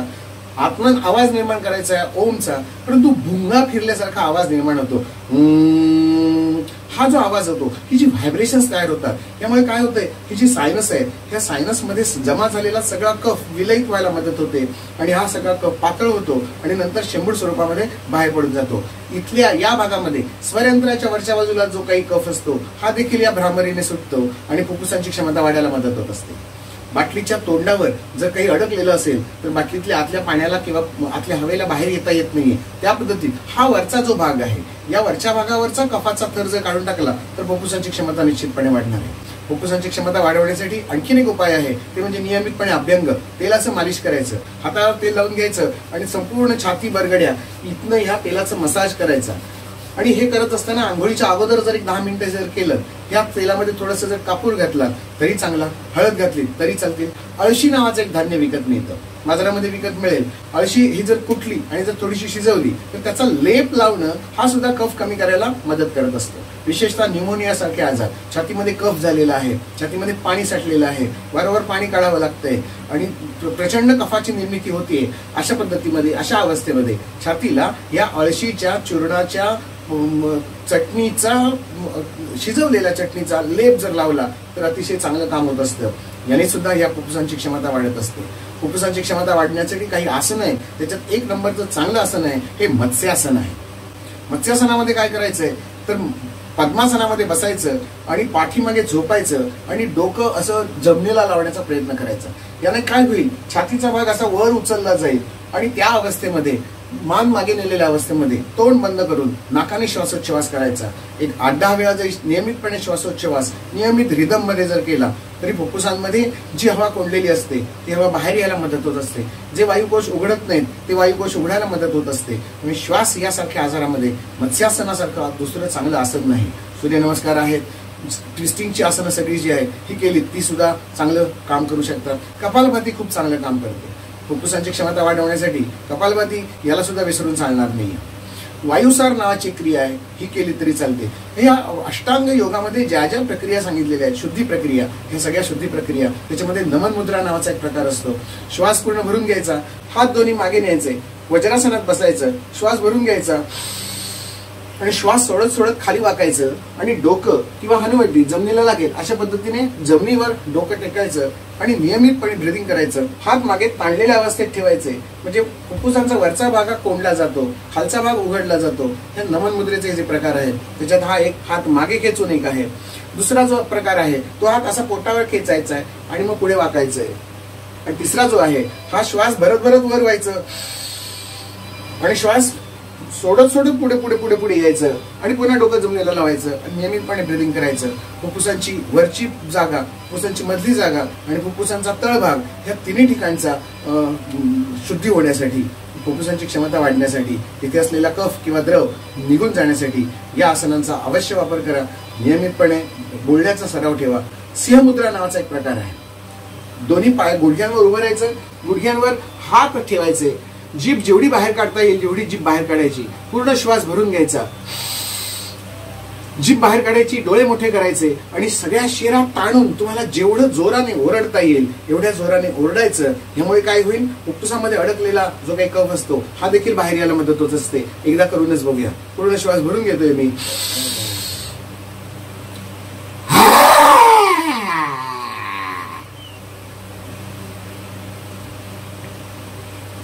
जेव्हा तुम्ही संपूर्ण कफ बाहेर काढून टाकता तुम्हाला खोकला येण्याची प्रक्रिया सुरू झाली पाहिजे. उष्णतेने इथल्या ह्या कफाचं विलयन होतं आणि लगेच खोकल्याचं डरकल हे सुटायला मदत होते. खोकला हा येतोच, हा आला पाहिजे. सिंहमुद्रा जी आहे, चेहऱ्यामध्ये सगळा रक्तपुरवठा वाढवला जातो. सायनस मधलं जे काही थंड झालेला कफ आहे हा ह्या उष्णतेमुळे वाढवला जातो. सायनस, कानाच्या मागची बाजू, श्वसन मार्ग आणि फुफ्फुसांचा वरचा मार्ग जो आहे हा सगळा मोकळा होतो आणि फुफ्फुसांची क्षमता वाढायला मदत होते. लयबद्ध श्वास घेणं, ध्यान करणं, घेत असलेला श्वास कानाने ऐकण्याचा प्रयत्न करणं हे सुद्धा खूप छान प्रकार आहेत. बाहेरचे आवाज किती असू देत, बाहेरच्या जगापासून मी मला जर वेगळं करत गेलो, मी अंतर्मुख जर होत गेलो तरी फुफ्फुसांची क्षमता वाढते. फक्त सकारात्मक भाव व्हावा आणि त्या भावनेने जेव्हा तुम्ही करता, त्या श्रद्धेने जेव्हा तुम्ही करता तेव्हा निश्चितपणे फुफ्फुसांची क्षमता वाढते. अजिबात घाबरू नका. कोरोनाचा सामना, भविष्यात येणाऱ्या कोणत्याही व्हायरसचा सामना, या फुफ्फुसांवर अटॅक होऊ नये यासाठी क्षमता जर वाढवून घेतली, प्रतिकार क्षमता प्रत्येक अवयवाची जर वाढवून घेतली तर काय हिंमत आहे या सगळ्या व्हायरसेसना माझ्या शरीरात जाऊन माझ्या शरीराला डॅमेज करण्याची? अजिबात नाही. स्वतः सक्षम होऊया, माझ्या अवयवांना सक्षम करूया आणि निरोगी राहूया. तांब्याची भांडी, पितळीची भांडी ह्याला जर आतनं कलही लावलेली असेल तर सोने पे सुहागा. सागराची पावडर पहिल्यांदा त्यांनी जाऊन घेतली आणि त्याच्यानंतर हे कढईचं जे मटेरियल असतं, ज्याला इंग्लिशमध्ये टीन असं म्हणतात, ते मटेरियल आता ते भांड्याच्या सर्व बाजूनी लावत आहेत. त्याच्यामध्ये जे औषध वापरलेलं आहे त्यात तो जो धातू आहे हा धातू प्रमेहावरचं, डायबिटीसवरचं सगळ्यात चांगलं औषध आहे. ही जी भांडी असतात ही भांडी अत्यंत महत्त्वाची असतात. तर ही पितळीची भांडी, तांब्याची भांडी जर तुम्हाला हवी असतील तर ही सगळी आपल्या चॅनेलवर उपलब्ध आहेत. चॅनेलच्या खालच्या डिस्क्रिप्शन बॉक्समध्ये याची माहिती दिलेली आहे, नंबर दिलेला आहे. जरूर संपर्क करा. व्हॉट्सअपवर संपर्क करा. नुसता मेसेज टाकून ठेवलात तरी आमचा रिप्लाय तुम्हाला येईल. त्या रिप्लायमध्ये तुम्हाला या तांब्याच्या भांड्यांचा आकार, त्यांचा नंबर आणि त्याची किंमत देखील कळवली जाईल. तुम्हाला जे भांडं आवडतंय ते तुम्ही निवडा आणि आम्हाला फक्त त्याचा नंबर कळवा आणि पैसे कसे पाठवायचे डिस्क्रिप्शन बॉक्समध्ये बघून घ्या. ते भांडं तुम्हाला निश्चितपणे घरपोच होईल. कोणाला भेट देण्यासाठी, ही आरोग्याची भेट असेल, तुमच्या घरात आरोग्य आणण्यासाठी, ही आरोग्याची भेट स्वीकारलेली असेल, भाऊबीजेच्या वेळेला असेल, पाडव्याच्या वेळेला असेल, कुठच्या तरी रिटर्न गिफ्टच्या वेळेला अशी भेट कायमची आठवण राहील तुमची आणि आमच्या चॅनेलची सुद्धा. काय, कसे आहात? निरोगी आहात ना? घरीच राहा, बाहेर कुठेही जाऊ नका, कारण बाहेरचं वातावरण फार प्रदूषित झालेलं आहे. वैचारिक वातावरण देखील, सामाजिक वातावरण देखील. नको बाहेर पडायला. थोडे दिवस आणखीन कळ काढूया. काय म्हणताय, साबण संपलाय घरातला? अहो, साबणाची आवश्यकताच नाही आहे. आपण एक व्हिडिओ तयार केलेला आहे, आंघोळ कशी करावी. ह्याच्यात साबणाची काही गरजच नाही आहे. साबणाच्या ऐवजी आपण काय काय वापरायचं हे आपण एका व्हिडिओमध्ये बघितलेलं आहे. वाटलं तर परत एखादा व्हिडिओ करू. पण हात धुण्यासाठी काय करायचं ते आता या व्हिडिओमध्ये आपण बघूया. तुमच्या घरात तुळशीचं झाड असेल, आहे. तुळशीची एक 4-5 पानं फक्त काढायची. तुळशीची 4-5 पानं. कढीपत्ता घरात जर कुठे असले तर त्याचा एखादा टाळ, ज्याला एक 10-12 पानं असतात छोटी छोटी, ती. 1 चमचा हळद. आणि हे सगळं घालायचं 1 लिटर पाण्यामध्ये आणि हे छान उकळवायचं. आणि हे उकळवून आटवायचं ते. आणि या 1 लिटर पाण्याचा 1 ग्लास काढा, म्हणजे साधारणपणे 200 ते 250 मिली काढा तयार करायचा. आणि हा काढा जो तयार होईल, हा काढा गाळून घ्यायचा. म्हणजे त्याच्यातला कढीपत्ता, कडीलिंब आणि हळदीची पावडर जी असेल ही सगळी निघून जाईल. तुळशीची पानं सगळी बाजूला जाते आणि खाली तुम्हाला हिरवट पिवळट रंगाचा एक काढा तयार होईल. या काढ्यामध्ये अगदी अर्धा चमचा तुरटीची पावडर घालायची आणि अर्धा चमचा कापूर पावडर घालायची आणि हे सगळं विरघळवायचं. आणि हे पुन्हा वाटलं तर घालायचं, नाही गाळलं तरी चालतं. आणि ते तुमचा जो सॅनिटायझरचा जो पंप असतो त्या पंपामध्ये सगळं भरून ठेवायचं. आणि हा झाला तुमचा हँडवॉश. ह्याने चूळ भरली तरी चालू शकते, चूळ भरल्यानंतर तोंड धुण्यासाठी चालू शकतं, फेस वॉश म्हणून सुद्धा हाच वापरू शकता. आता आपल्याला गरज आहे शरीरावरचे रोग जंतू नाहीसे होण्यासाठी. या हँडवॉशला फेस येणार नाही आणि फेस येण्याची काही आवश्यकता पण नाहीये. आपल्याला काय अपेक्षित आहे, हातावरचे जंतू, हातांच्या मधल्या बोटांच्या मधले जंतू, नखांमध्ये राहिलेले जंतू, हाताच्या रेषांमध्ये राहिलेले जंतू, मनगटामध्ये घाम येतो तिथले राहिलेले जंतू, हे सगळे जंतू आपल्याला धुवून काढायचे. आणि हे धुवून काढण्यासाठी काय करायचं तर हा आता सांगितलेला काढा 1 चमचाभर काढा. ज्यांच्याकडे पंप नसेल त्यांनी साधा चमचाभर पाणी जसं हातावर घेतो तसं हातावर घ्यायचं. संपूर्ण हाताला अगदी कोपरापर्यंत हे चोळून लावायचं. चेहऱ्याला लावायचं, कानाच्या मागे लावायचं, मानेला लावायचं, गळ्याच्या खाली लावायचं. आणि हा जो सॅनिटायझर आहे, हा सॅनिटायझर अल्कोहोल विरहित आहे. यामध्ये कोणत्याही प्रकारचं अल्कोहोल आपण घातलेलं नाहीये किंवा कोणत्याही प्रकारचं केमिकल घातलेलं नाहीये. 4च पदार्थ आपण वापरलेत आणि हे 4ही पदार्थ आयुर्वेदानुसार अत्यंत उत्तम अँटीबायोटिकचं काम करतात, अत्यंत उत्तम जंतुनाशक म्हणून काम करतात. पुन्हा एकदा सांगतो, तुळस आहे, कढीपत्ता आहे, कडीलिंब आहे आणि हळद आहे.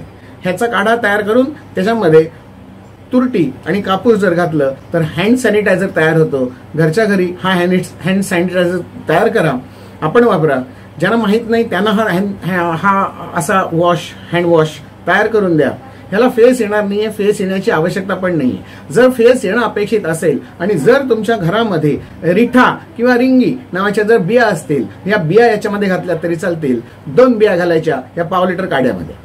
ह्याने काय होईल, ह्याने थोडासा फेस निर्माण होईल. रिंगा किंवा रिठी तुम्ही गुगलला सर्च केलं तरी तुम्हाला मिळू शकेल. रिठा हा जो पदार्थ असतो, हे जे फळ आहे, हे पिकलेलं फळ जेव्हा असतं हे साधारणपणे तपकिरी रंगाचं असतं. हे सोनार लोक वापरतात सोनं धुण्यासाठी. आणि मग जर सोन्या धुण्यासाठी जर ते वापरत असतील, मग आपलं हे शरीर काय सोन्यापेक्षा कमी किमतीचं आहे? रिठा इथे सुद्धा आपल्याला वापरता येऊ शकतो. केसांसाठी वापरायचं असेल तर त्याच्यात शिकाकाई घालावी. शिकाकाईच्या शेंगा हे जेव्हा मिश्रण उकळतंय तेव्हा त्याच्यात मुठभर शिकाकाईच्या शेंगा टाका आणि त्याचा काढा तयार जो होईल याने केस धुवायला अतिशय चांगलं होऊ शकेल. म्हणजे हा हँड सॅनिटायझर, बॉडी सॅनिटायझर किंवा हेअर वॉश म्हणून सुद्धा वापरता येऊ शकेल. फक्त युक्ती पाहिजे. योजकच तत्र दुर्लभः. युक्ती वापरली की आपल्याला हे सगळे प्रकार घरच्या घरी तयार करता येतात कोणत्याही केमिकल शिवाय.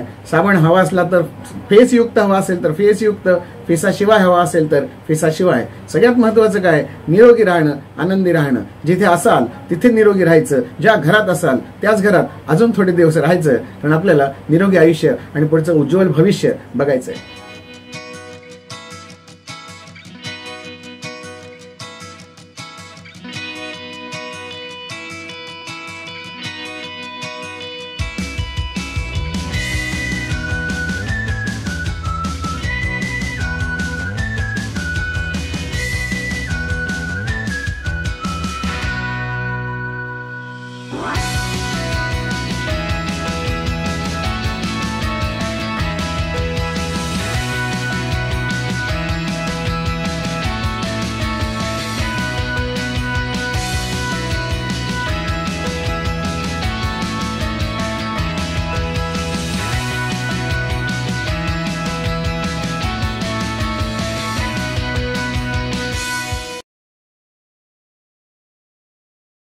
सध्याचं वातावरण प्रचंड भीतीदायक आहे. प्रत्येकाच्या मनात एक प्रश्न आहे की माझं पुढे काय होणार, माझ्या कुटुंबियांचं पुढे काय होणार. मी आजारी पडलो तर माझे कुटुंबीय मला बघतील की नाही. मी आजारी पडलो तर मला हॉस्पिटलमध्ये 14 दिवस वेगळं राहावं लागणार, माझ्याकडे कोण लक्ष देणार. हे एका प्रचंड तणावाखाली आज सगळा समाज आहे. केवळ भारतातच नव्हे तर अनेक राष्ट्रांमध्ये हा जंतू पसरल्यामुळे अनेकांमध्ये प्रचंड भीतीचं वातावरण आहे. आयुर्वेद सांगतो की भीती बाळगू नका, भीत्यापाठी ब्रह्मराक्षस. जो घाबरला तो संपला. त्यामुळे निधड्या छातीने सामोरं जा. स्वामी विवेकानंद म्हणतात की अज्ञान हीच सगळ्यात मोठी भीती आहे. मग उत्तर काय असेल? ज्ञानवंत व्हा. म्हणजे काय? ज्या गोष्टीचं अज्ञान तुम्हाला आहे ते अज्ञान दूर करण्याचा प्रयत्न करा. सगळ्या प्रश्नांची शास्त्रोक्त उत्तर मिळवण्याचा प्रयत्न करा. हा व्हायरस येतोय कसा, जातोय कुठे, कुठून आला, मरणार आहे कसा, त्याचं लाईफ सायकल किती दिवसांचं आहे, त्याचा इन्क्युबेशन पिरियड किती दिवसांचा आहे, शरीरामध्ये तो कसा राहतोय, एका शरीरातून दुसऱ्या शरीरात कसा होतोय, याची माहिती करून घ्या. सगळे व्हॉट्सअपचे मेसेज बरोबर असतातच असं नाही. शास्त्रोक्त माहिती वेबसाईटवर जाऊन तुम्हाला मिळू शकते. गव्हर्नमेंटच्या सगळ्या वेबसाईट्स ज्या आहेत या सगळ्या वेबसाईट्सवर तुम्हाला शास्त्रोक्त माहिती मिळू शकते. किंवा कुठच्याही गावातल्या जवळच्या वैद्यांकडे जा. वैद्य तुम्हाला अति चांगली माहिती सांगू शकतील. याही उपर तुम्हाला जर भीती वाटत असेल तर सरळ नामस्मरण करायचं. आता नामस्मरण करायचं म्हणजे पुन्हा डोळे वटारले जातात. हे तुम्ही आध्यात्मिक उपाय सांगायला लागलात. तुम्ही सगळं धार्मिक सांगायला. धार्मिकता आणि आध्यात्मिकता ह्या दोन्ही गोष्टी वेगळ्या असतात. मनाची भीती कमी होण्यासाठी, आत्म्याला उन्नत करण्यासाठी तुम्हाला जर कुठच्या गोष्टीचा आधार घ्यावा असा वाटत असेल तर तो घेतला तर चुकीचं होतं का? ताप आल्यानंतर औषध तापावरचं घ्यायचं नाही का? घेतलं पाहिजे. झोप येत नसेल झोपेवरचं औषध घ्यायचं नाही का? घेतलं पाहिजे. तसं भीती कमी वाटण्यासाठी त्याच पद्धतीचं औषध घेतलं पाहिजे. जसा रोग स्थूल असला तर औषध स्थूल स्वरूपाचं असतं आणि रोग सूक्ष्म स्वरूपात असेल तर औषध देखील सूक्ष्म स्वरूपातच द्यावं लागतं. भीती दिसते का कुठे आहे ती? नाही. मन दिसतंय का? नाही. आत्मा दिसतोय का? नाही. मग त्याची चिकित्सा तरी कशी दिसणार? मंत्र ही त्याची चिकित्सा आहे. आणि म्हणून मंत्र वेगवेगळ्या पद्धतीचे जर आपण म्हटले तर त्याच्यापासून भीती निश्चितपणे कमी होत जाते. सगळ्यात चांगला मंत्र जो आहे ना हा आहे रामरक्षा मंत्र. रामरक्षेमध्ये एक राम कवच सांगितलेलं आहे. शिरो मे राघव पातु भालम दशरथात्मजा. दशरथाचा आत्मज असलेला राम माझ्या शिराचं रक्षण करो. कौसल्यो दृशौ पातु विश्वामित्रा प्रियश्रुती. विश्वामित्रांना अत्यंत आवडता असलेला त्यांचा शिष्य जो कौशल्याचा देखील पुत्र आहे तो माझ्या श्रुतींचं रक्षण करो, माझ्या चक्षूंचं रक्षण करो, असा या श्लोकाचा अर्थ आहे. संपूर्ण देहाचं रक्षण करण्यासाठी श्रीराम समर्थ आहेत. मग तुम्ही कशाला काळजी करताय? प्रत्येक अवयवाला एका रामाच्या नामाने जोडून दिलेला आहे. असं राम कवच आहे, सूर्य कवच आहे, देवी कवच आहे. ह्या देवी कवच, राम कवच, सूर्य कवच या सगळ्या कवचांनी आपल्या शरीराच्या सगळ्या षटचक्रांचं रक्षण होत असतं. मनाचं रक्षण होत असतं. आत्म्याला एक वेगळी उन्नती मिळत असते. आणि म्हणून ही सगळी स्तोत्र म्हणावीत. रामरक्षा स्तोत्र जसं खूप छान काम करतं. अगदी रामरक्षा पूर्ण येत नसेल, रामो राज्यमणी तरी येतं. सगळ्यांचं पाठ असतं. रामो राज्यमणी सदा विजयते, रामम रमेशम भजे, रामेणाभियता निशाचरचमू, रामाय तस्मै नमः. रामान्नास्ति परायणं परतरं, रामस्य दासोऽस्म्यहं, रामे चित्तलयः सदा भवतु मे, भो राम मामुद्दर. जय श्रीराम असं जर म्हटलं तर एक वेगळी वीरश्री संचारते. ही भीती कमी होण्यासाठी प्रभू राम कशाला हवेत? त्यांचे सेवक हनुमंत देखील चालतील ना. भीमरूपी महारुद्रा वज्र हनुमान मारुती, वनारी अंजनी सूता रामदूता प्रभंजना. अरे हे मारुती स्तोत्र केवढी प्रचंड ताकद देणार आहे. पाताल भूतल व्योम चारिण छद्मचारिण. हे छद्म रीतीने येणारे सगळे जंतू जे आहेत यांचा तात्काळ नाश करण्यासाठी मारुतीराया समर्थ आहेतच ना. मारुतींचं स्तोत्र म्हणावं, मारुतींचं गुणगान करावं. मनोजम मारुत तुल्य वेगम जितेंद्रियम बुद्धिमतां वरिष्ठम वातात्मजम वानरयूथ मुख्यम श्रीरामदूतम शरणं प्रपद्ये. अशा मारुतीरायाला शरण जावं. शरण जाण्यामध्ये भीती कमी होत असते. मनातली भीती कमी करण्यासाठी या सगळ्या देवतांचा, या देवतांच्या तत्वांचा आपल्याला उपयोग करून घेता आला पाहिजे. घोराष्टक स्तोत्र नावाचा टेंबे स्वामींचा एक स्तोत्र आहे. युट्यूबवर उपलब्ध आहे. ओपन करून बघा. हे स्तोत्र म्हणा. सप्तशतीचे पाठ आहेत हे म्हणा, तुमच्या आवडत्या देवाचं नामस्मरण करा, ते सुद्धा खूप छान आहे. स्वतःचं गुणगान करा, हे स्वतःला आत्मभान जे आहे ना हे उन्नत करून घ्या. थोडासा अहंकार वाढवून घ्यायचा, मी समर्थ आहे, मला कोणाचीच भीती नाही आहे, आणि थोडासा सकारात्मक भाव जर असला ना तरी सुद्धा तो अत्यंत महत्वाचा आहे. अहंकार हा सुद्धा देवानंच निर्माण केलाय ना. थोडा जर सकारात्मक केला ना तर तो देव होतो, नकारात्मक केला की तोच दानव होतो. भीती मनातनं निर्माण होत असते, ती आतून निर्माण होत असते, ती आतूनच घालवली पाहिजे. उपाय आतूनच झाले पाहिजेत. बाहेरनं उपाय करून आतली भीती कशी जाणार? नाही जाणार. जिथे निर्माण झाली तिथून घालवायची, जिथून निर्माण झाली तिथून जशी घालवायची, जशी ज्याने निर्माण केली त्यानेच ती घालवायची. ज्याने धरलंय त्याने सोडवलं तरच खांबापासून सुटता येतं ना. तसंच तर भीतीचं आहे. भीती काढून टाकण्यासाठी नामस्मरण हा खूप सोपा उपाय आहे. चिंतन हा आणखीन एक उपाय सांगितला. म्हणजे आपण भीती घालवण्यासाठी अज्ञान दूर करायला सांगितलं, नामस्मरण करायला सांगितलं, ध्यान करायला सांगेन, प्राणायाम करायला सांगेन, श्वासावर लक्ष ठेवून श्वास छान लयबद्धरित्या घ्या, एक सकारात्मक श्वास भरून घ्यायचा.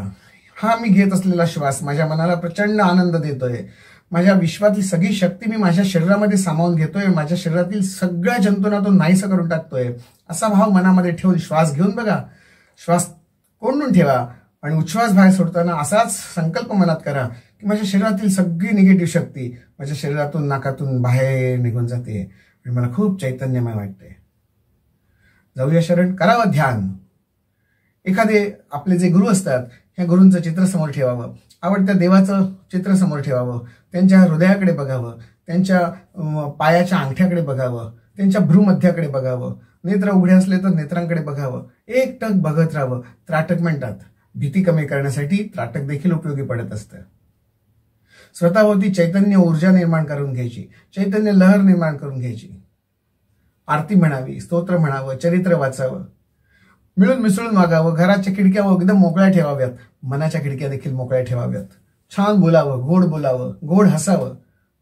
हसून देखील भीती कमी होत असते, बोलून भीती कमी होत असते. मनातल्या मनात कुढून नाही चालणार. तुमच्या मनात जे आहे हे बोलता आलं पाहिजे, भावना व्यक्त करता आल्या पाहिजेत, तर तुमच्या मनातली भीती कमी होईल. ह्या टीव्हीवरच्या बातम्या बघून खूपच भीती वाढलेली आहे. टीव्ही बंद करून टाका ना सरळ.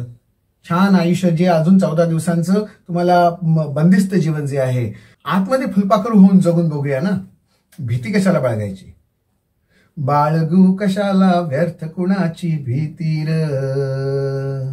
गाणं आठवतंय का तुम्हाला? अनेक गाणी आहेत, गाणी ऐकावीत, आपल्या मनपसंत गझला ऐकाव्यात, मनपसंत कविता कराव्यात, मनपसंत लिखाण करावं. काहीच येत नसलं तर सकाळी उठल्यापासून रात्री झोपेपर्यंत आपण काय काय केलं नुसतं लिहून तर काढावं. छान पुस्तक घ्यावं, पुस्तक वाचावं. जे उपाय तुम्हाला छंद स्वरूपामध्ये असतात हे छंद स्वरूपातले उपाय तुम्ही जोपासा, तुमची भीती कमी व्हायला निश्चित मदत होईल.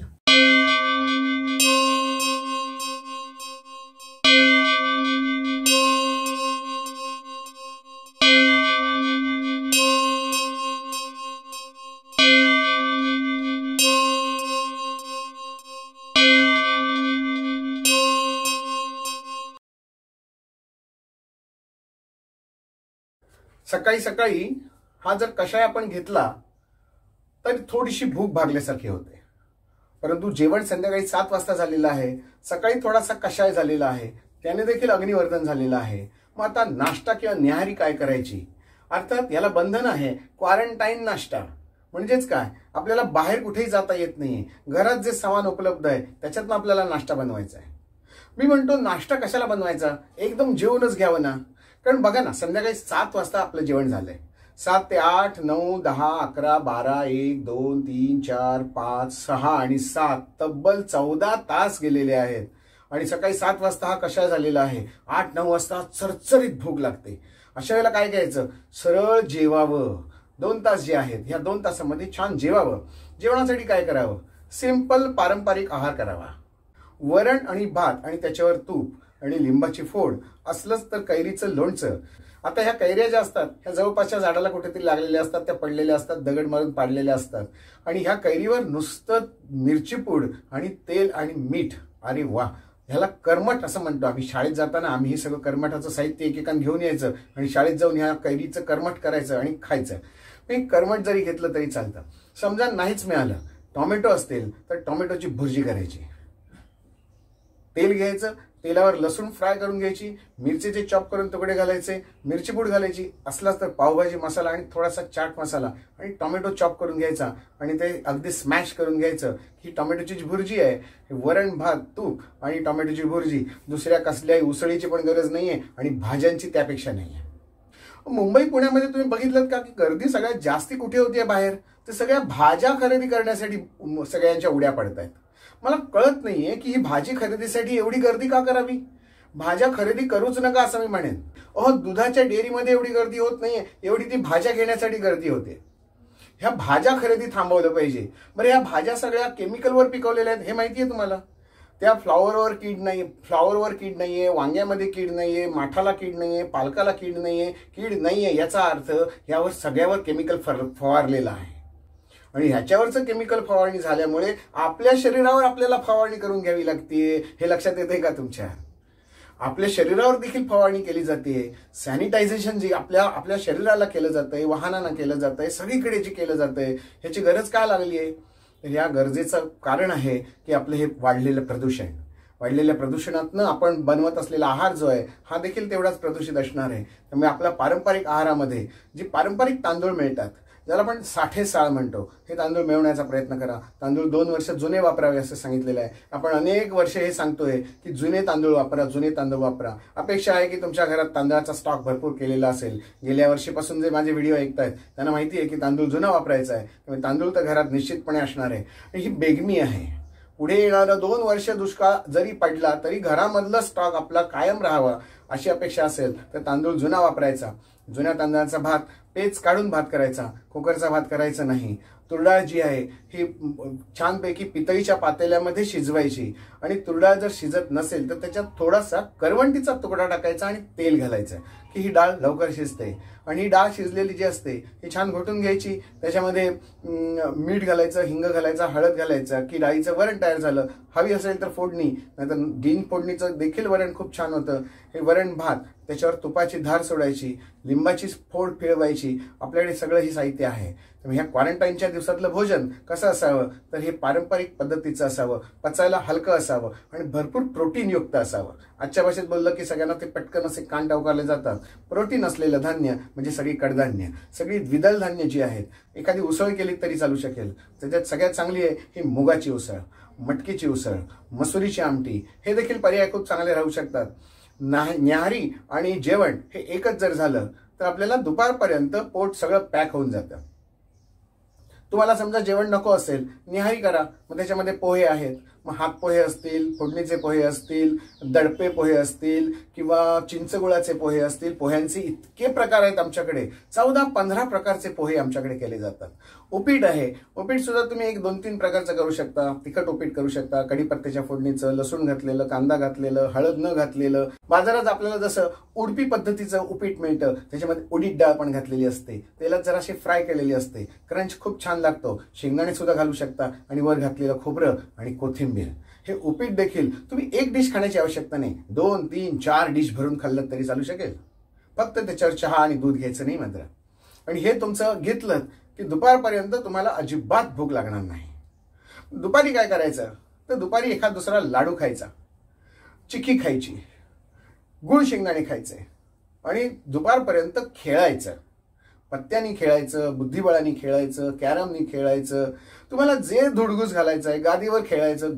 गादीवर देखील आपल्याला कबड्डीसारखा खेळ खेळता येतो. आम्ही खेळतो, मस्त मजा येते. आणि हे जे छोटे छोटे खेळ आहेत हे या खेळातनं आपल्याला एक कुटुंबातलं वातावरण जे हेल्दी राहणं आवश्यक आहे ते देखील मिळतं. मुलांबरोबर झोपायचं नाही अजिबात. आयुर्वेदामध्ये असं सांगितलंय की भरपूर तुडुंब जेवल्यानंतर झोपलात तुम्ही तर कफाचा प्रकोप होणार आहे. दुपारची झोप मात्र अजिबात घ्यायची नाहीये. दुपारची झोप टाळायला सांगितलेली आहे. ग्रीष्म ऋतूमध्ये दुपारची झोप घ्यायला सांगितली आहे. सध्या ग्रीष्म ऋतू सुरू आहे, परंतु आताचं जे वातावरण आहे हे कफ आणि वात वाढवणारं असू नये यासाठी आपण दुपारची झोप निश्चितपणे टाळायची. दुपारची झोप टाळल्यानंतर काय करायचंय तर वेगवेगळे खेळ, बैठे खेळ जे आहेत हे आपण खेळायचे. पंखा लावू शकतो. सिलिंग फॅनच्या ऐवजी जर टेबल फॅन असेल तर तो निश्चितपणे चांगला. सिलिंग फॅनने जरा डोकं दुखल्यासारखं वाटतं. हे गोल गोल गोल गोल जे सुदर्शन चक्र आपल्या भोवती फिरत राहतं त्या हवेच्या झोतामध्ये आपण येतो आणि आपल्या शरीरातलं रक्ताभिसरण वर खाली असं होतंय. आणि याच्यातनं जो फिरणारा वारा आहे या रक्ताभिसरणावर पण थोडासा परिणाम करणारा असतो. त्यामुळे हवेची झुळूक येणारा वॉल फॅन जर असेल, भिंतीवर जर फॅन असेल आणि तो जर असा झुळूक स्वरूपात येत असेल तर असा वारा घ्यायला हरकत नाही. थोडा वेळ एसी सुरू करायला हरकत नाही. एसीचं बंधन मात्र एक लक्षात घ्यायचं की बाहेरचं वातावरण आणि तुमच्या रूम मधलं वातावरण, तुम्ही खेळत असलात त्या रूम मधलं वातावरण, ह्याच्यात फार फरक असायला नको. जेव्हा तुम्ही लगेच टेरेसमध्ये बाल्कनीमध्ये जाताय आणि जर एसी तुमचा अगदी 22 किंवा 18वर जर ठेवलेला असेल आणि एकदम जर तुम्ही 32-35 टेम्परेचरला जर गेलात तर हा ड्रास्टिक चेंज जो आहे हा शरीराला झेपत नाही आणि मग याने काही प्रकारचे आजार निर्माण होत असतात.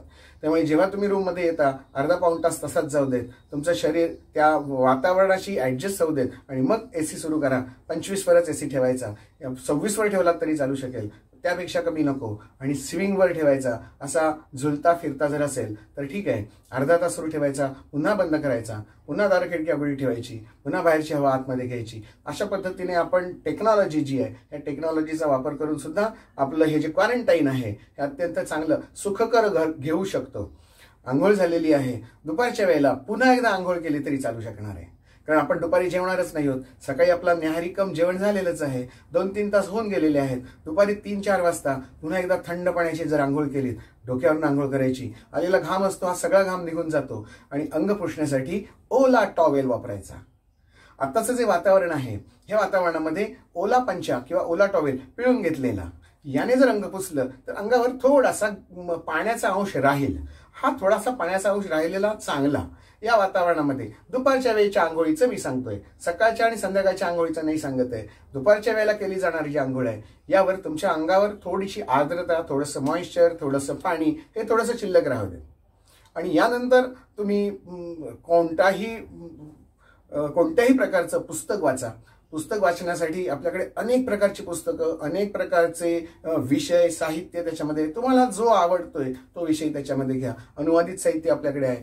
आपल्याकडच्या साहित्यामध्ये रामदास स्वामींचं साहित्य खूप उपलब्ध आहे, तुकाराम महाराजांच्या गाथा उपलब्ध आहेत, संत नामदेवांच्या गाथा उपलब्ध आहेत. यांचं वाचन, त्यांचं चिंतन, त्यांचं मनन करावं. कथा कादंबऱ्या ठीक आहेत, कथा कादंबऱ्या आपण नेहमीच वाचतो. क्वारंटाईन होत असताना चिंतन होणं आवश्यक आहे, आत्मचिंतन होणं आवश्यक आहे. मी कोण आहे, हे सगळं विश्व कसं चाललंय याच्यावर थोडंसं चिंतन व्हावं. आणि यासाठी संत वाङ्मय अतिशय चांगलं काम करतं. मी तुम्हाला आणखीन एका पुस्तकाचं नाव सुचवेन, ते म्हणजे गोंदवलेकर महाराजांची 365 प्रवचने. हे जे प्रवचने हे जे पुस्तक आहे, ह्या प्रवचनाच्या पुस्तकामध्ये दररोज वाचायचा एक अध्याय दिलेला आहे. तारखेनुसार ही प्रवचनं आहेत आणि ह्या जीवनाचं सार सांगितलेलं आहे. कुठेही गंडे, दोरे, ताईत, विभूती, तांत्रिक, मांत्रिक काही सांगितलेलं नाही. जीवन म्हणजे काय, मनाला स्थिर कसं करायचं, नामावर मनाला स्थिर कसं करायचं आणि नाम घेतलं की ईश्वर तिथेच असतो, हे अंतिम सत्य गोंदवलेकर महाराजांनी आपल्या या प्रवचनातून सांगितलंय. हे प्रवचन अगदी पान नंबर पासून वाचायला सुरुवात करायची, ते खाली त्याचं मॉरल ऑफ द स्टोरी दिलेलं आहे तिथपर्यंत वाचायचं. आणि हे फक्त माझ्यासाठीच महाराजांनी सांगितलंय असा भाव ठेवून जर वाचलं तर थोडंसं आत्मचिंतन पण व्हायला मदत होईल. या आत्मचिंतनात सकाळपासून आपण काय काय केलंय, मी काय काय करायला पाहिजे, काय काय माझ्या आयुष्यातलं शिल्लक राहिलेलं आहे याचंही चिंतन होऊ देत. मी माझ्या कुटुंबासाठी किती वेळ देतोय, माझं कुटुंब माझ्यासाठी किती प्रेम करतंय याचाही थोडासा आढावा या चिंतनामध्ये आपण जर घेतला तर निश्चितपणे दिवस आपला सत्कार्यासाठी लागू शकतो. संध्याकाळ होत आलेली आहे, काय करायचं हे आपण पुढच्या भागात निश्चित बघू. ही जी भांडी असतात ही भांडी अत्यंत महत्त्वाची असतात. तर ही पितळीची भांडी, तांब्याची भांडी जर तुम्हाला हवी असतील तर ही सगळी आपल्या चॅनेलवर उपलब्ध आहेत. चॅनेलच्या खालच्या डिस्क्रिप्शन बॉक्समध्ये याची माहिती दिलेली आहे, नंबर दिलेला आहे. जरूर संपर्क करा, व्हॉट्सअपवर संपर्क करा. नुसता मेसेज टाकून ठेवलात तरी आमचा रिप्लाय तुम्हाला येईल. त्या रिप्लायमध्ये तुम्हाला या तांब्याच्या भांड्यांचा आकार, त्यांचा नंबर आणि त्याची किंमत देखील कळवली जाईल. तुम्हाला जे भांडं आवडतंय ते तुम्ही निवडा आणि आम्हाला फक्त त्याचा नंबर कळवा आणि पैसे कसे पाठवायचे डिस्क्रिप्शन बॉक्समध्ये बघून घ्या. ते भांडं तुम्हाला निश्चितपणे घरपोच होईल.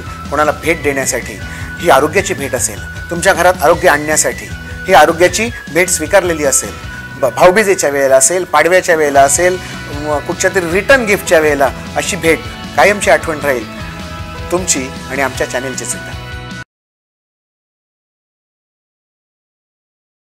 भारतीय संस्कृती किती महान आहे ते आपण बघूया. भारतीय संस्कृती ही सगळी रूढी परंपरा, सण, व्रत, वैकल्य, उत्सव यावर आधारित आहे. तसेच पुरुषार्थ सांगितले, 4 पुरुषार्थ सांगितले, धर्म, अर्थ, काम आणि मोक्ष. ह्या 4 पुरुषार्थांचं एक वैशिष्ट्य आहे. एक आडवी काडी जर घेतली, एका बाजूला धर्म, अर्थ, काम आणि मोक्ष असे एका काडीवर जर घेतले तर एका बाजूला धर्म आहे, दुसऱ्या बाजूला मोक्ष आहे. अर्थ आणि काम मध्ये राहतात, नियंत्रित राहतात. कोणामुळे? धर्मामुळे आणि मोक्षाच्या भीतीमुळे. धर्म म्हणजे काय हे माहिती पाहिजे, जाणून घ्यायचं तर मोक्ष मिळणार आहे. म्हणजे धर्म आणि मोक्ष याची बंधनं आहेत. कोणाला? मधल्या अर्थ आणि कामाला. एक लक्षात येते का बघा, पाश्चात्य संस्कृतीमध्ये अर्थ आणि काम स्वैर आहेत, कारण त्यांना धर्म म्हणजे काय माहित नाही आणि मोक्षाची संकल्पनाच नाही. म्हणून अर्थ आणि काम स्वैर पसरलेले आहेत. स्वैराचार आणि भ्रष्टाचार आज परदेशांमधनं भारतामध्ये यायला लागलाय, कारण आम्ही आमची भारतीय संस्कृती मूळ विसरत चाललोय. भारतीय संस्कृती आयुर्वेदाच्या दृष्टीने, आरोग्याच्या दृष्टीने कशी श्रेष्ठ आहे ते आपण बघूया या साथीच्या रोगांच्या पार्श्वभूमीवर. आम्ही लहानपणी केस कापायला बाहेर जायचो आणि त्या बार्बरकडनं, नाभिकाकडनं केस कापून घ्यायचो. केस कापून आल्यानंतर पहिल्यांदा काय करायचं तर अंगावरचे सगळे कपडे बाजूला ठेवायचे, ते भिजवायचे स्वतःचे स्वतः. आई डोक्यावरनं पाणी घालून आंघोळ करणार, मग डोक्याला तेल लावायचं आणि शांतपणे आंघोळ करायची. आंघोळ केल्याशिवाय घरात प्रवेश नाही. अस्पर्श आहे होत आम्ही जेव्हा केस कापून येतोय तेव्हा. का असं सगळं? आजचं विज्ञान हेच सांगतंय की कोरोनासारखे आजार घरात पसरण्यासाठी बाहेर असलेल्या नाभिकांचा स्पर्श जो होतोय, जो नाभिक इतरांना स्पर्श करतोय, त्याच्या नाकाला, त्याच्या कानाला, त्याच्या डोळ्यांना, त्याच्या अंगावरच्या वस्त्रांना, त्याच्या हाताला, सगळीकडे त्या नाभिकाचा स्पर्श होतोय. आणि या नाभिकाच्या अंगावरनं दुसऱ्याच्या अंगावर कदाचित हे व्हायरस जाऊ शकतात. आणि म्हणून नाभिकाचा स्पर्श हा अस्पर्श सांगितलेला आहे. नाभिक अस्पृश्य नाहीये. पुन्हा एकदा समजून घ्या. हे सगळं चाललंय हे आरोग्य रक्षण होण्यासाठी चाललेलं आहे. मग तसंच स्मशानात न जाऊन आल्यानंतर देखील आम्ही आंघोळच करतो. तिथे काही स्वतःच्याच कुठच्या तरी नातेवाईकाला किंवा मित्राला आम्ही तिथे स्मशानामध्ये पोहोचवून आलेल्या नंतर स्मशानात न आल्यानंतर आंघोळ का करायची? तोच उद्देश असतो. या डेड बॉडीवर जे सगळे विषाणू, जीवाणू सगळे वास करत असतात, त्याचा मृत्यू जेव्हा होईल तेव्हा त्याला जेव्हा जाळलं जाईल तेव्हा हे सगळे जीवाणू, विषाणू जाणार आहेत कुठे? ते जाणार आहेत ते तिथनं, त्या अग्नीतनं बाहेर पडतील, त्या शरीरातनं बाहेर पडतील आणि जे आजूबाजूला असतील त्यांच्या अंगावर जाऊन बसतील. कल्पनेने करून बघा ना विचार. एखाद्या ठिकाणी आमच्या घरातलं एक मांजर मेलं आणि मांजर मेलं, त्या मांजराच्या अंगावर प्रचंड पिसवा होत्या आणि जेव्हा हे मांजर मेलं तेव्हा ह्या सगळ्या पिसवांनी त्या मांजराला सोडून दिलं आणि या पिसवा सगळ्या घरभर पसरल्या. आमच्या अंथरुणामध्ये, आमच्या अंगावर, आमच्या कपड्यांमध्ये ह्या सगळ्या पिसवा आल्या. जेव्हा शोध घेतला तेव्हा असं लक्षात आलं की या मांजराच्या अंगावर पिसवा होत्या आणि जेव्हा हे मांजर मेलं, आम्ही त्या मांजराला नेऊन त्या एका नारळाच्या झाडाच्या मुळात त्याला पुरलं, तेव्हा ह्या सगळ्या पिसवा उडल्या आणि त्या आमच्या अंगावरनं आमच्या घरात आल्या. आमची संस्कृती इतकी सुंदर संस्कृती की एखाद्याच्या मृत्यूनंतर संपूर्ण शरीरावर जे रोगजंतू पसरलेले असतात ते शुद्ध होण्यासाठी पहिल्यांदा आंघोळ करायची आणि मग घरात यायचं. इथे स्पृश्य अस्पृश्यतेचा प्रश्न पुन्हा एकदा नाही, नीट लक्षात घ्या. इथे अस्पर्श महत्वाचा आहे. अस्पर्श म्हणजे क्वारंटाईन होणं. आपण देवळात जाऊन आल्यानंतर कधी आंघोळ नाही करत, देवळात जाण्यापूर्वी आंघोळ करतो, पण स्मशानात गेल्यानंतर, आल्यानंतर आंघोळ करायची असते. न्हाव्याकडे जाऊन आल्यानंतर आंघोळ करायची असते. अशी आंघोळ आणखीन आपण कुठे करत असतो? मला आठवतंय हॉस्पिटलमध्ये जाऊन आल्यानंतर आमची आई आम्हाला आंघोळ करायला सांगायची. मग हॉस्पिटलमध्ये पेशंट कुठचाही असू देत, मग तो फ्रॅक्चर झालेला असू देत, एखाद्या बाळंतिणीला बघितलं असू देत, नाहीतर 2 दिवसाचा तापाने ऍडमिट केलेला कोणाला असू देत, नाहीतर कुठच्या तरी ऑपरेशन झालेलं असू देत, कोणालाही बघायला गेलं, हॉस्पिटलमधनं घरात आल्यानंतर आंघोळ केल्याशिवाय तुम्हाला प्रवेश नाही. का असं सांगितलं जातं? कारण हॉस्पिटल ही सगळ्यात मोठं रोगजंतूंचं घर आहे.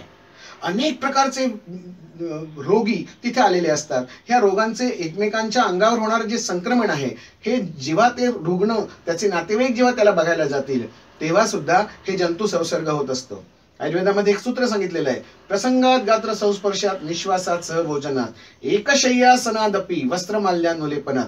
एकशय्यासन हा शब्द जो आहे तो इथे म्हणजे रुग्ण ज्या बेडवर झोपलेला आहे त्या बेडवर जाऊन आपण बसणं, त्या रुग्णाला आणलेली फळं, बिस्किट, काय जे काही खाऊ असतो तो त्याच्या वाटेन त्याचे गमत करत आपण खाणं, हे सगळं रोगजंतू पसरवणार आहे.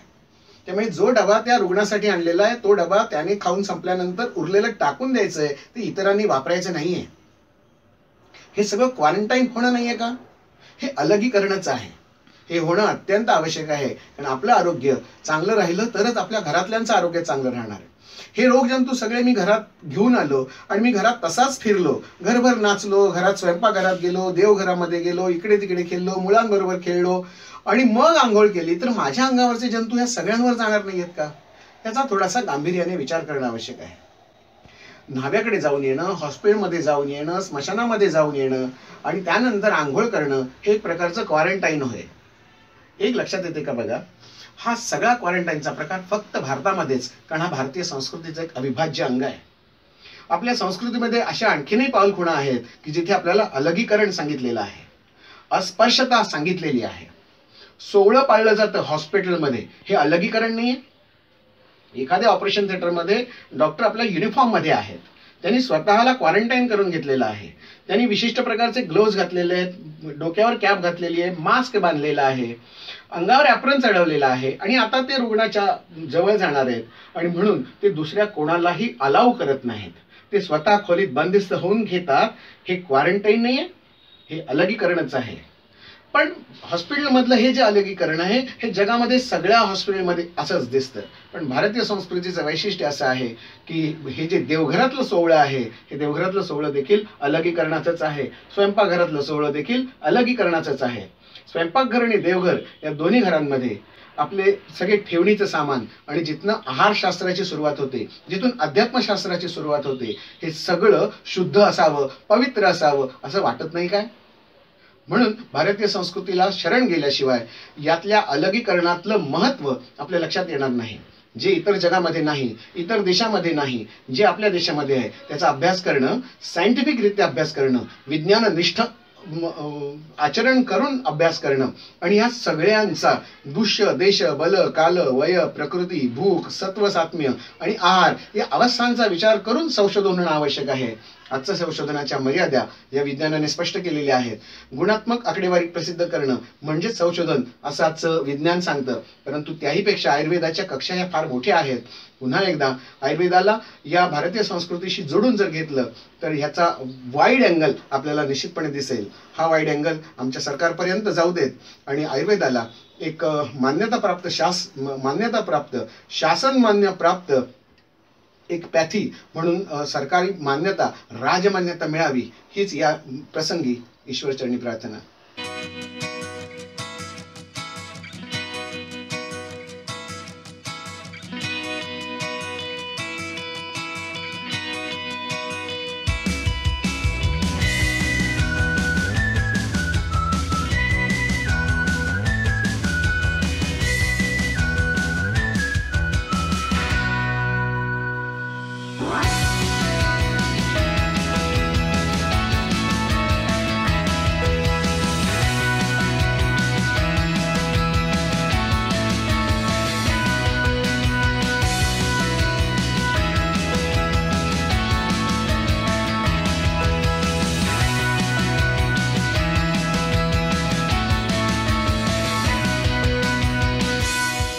आपल्याकडे परगावातनं समजा कोणी पाहुणे आले किंवा बाहेर गावावरनं आपलीच मुलगी आली किंवा आपला मित्र आला, तर आपण सगळ्यात पहिल्यांदा काय करत होतो? त्यांची दृष्ट काढून टाकायची, त्यांना ओवाळणी दाखवायची, त्यांच्या डोक्यावरनं पाणी फिरवायचं, त्यांच्या डोक्यावरनं भाकरी फिरवायची, एक तुकडा इकडे पाणी इकडे, त्यांच्या पायावर पाणी घालायचं, दुधाने पाय धुवायचे आणि मग त्यांना पाय पुसायला कपडा द्यायचा आणि मग त्यांना आत घ्यायचं. काय आहे हे सगळं? हे क्वारंटाईनच आहे. तुम्ही बाहेरनं आलेला आहात, चप्पल घालून आलेला आहात, रस्त्यावरनं चालत आलेला आहात, रिक्षातनं बसून आलेला आहात, मोठा प्रवास करून आलेला आहात. तुमच्या अंगा खांद्यावर, तुमच्या पायावर, तुमच्या हातावर, तुमच्या चेहऱ्यावर प्रचंड प्रमाणात जंतू आहेत. हे जंतू आमच्या घरात येऊ नयेत यासाठी आम्ही तुमचे पाय धुतोय. तुम्हाला पाय धुण्याची सोय केलेलीच आहे, परंतु काही घरात ती नसते.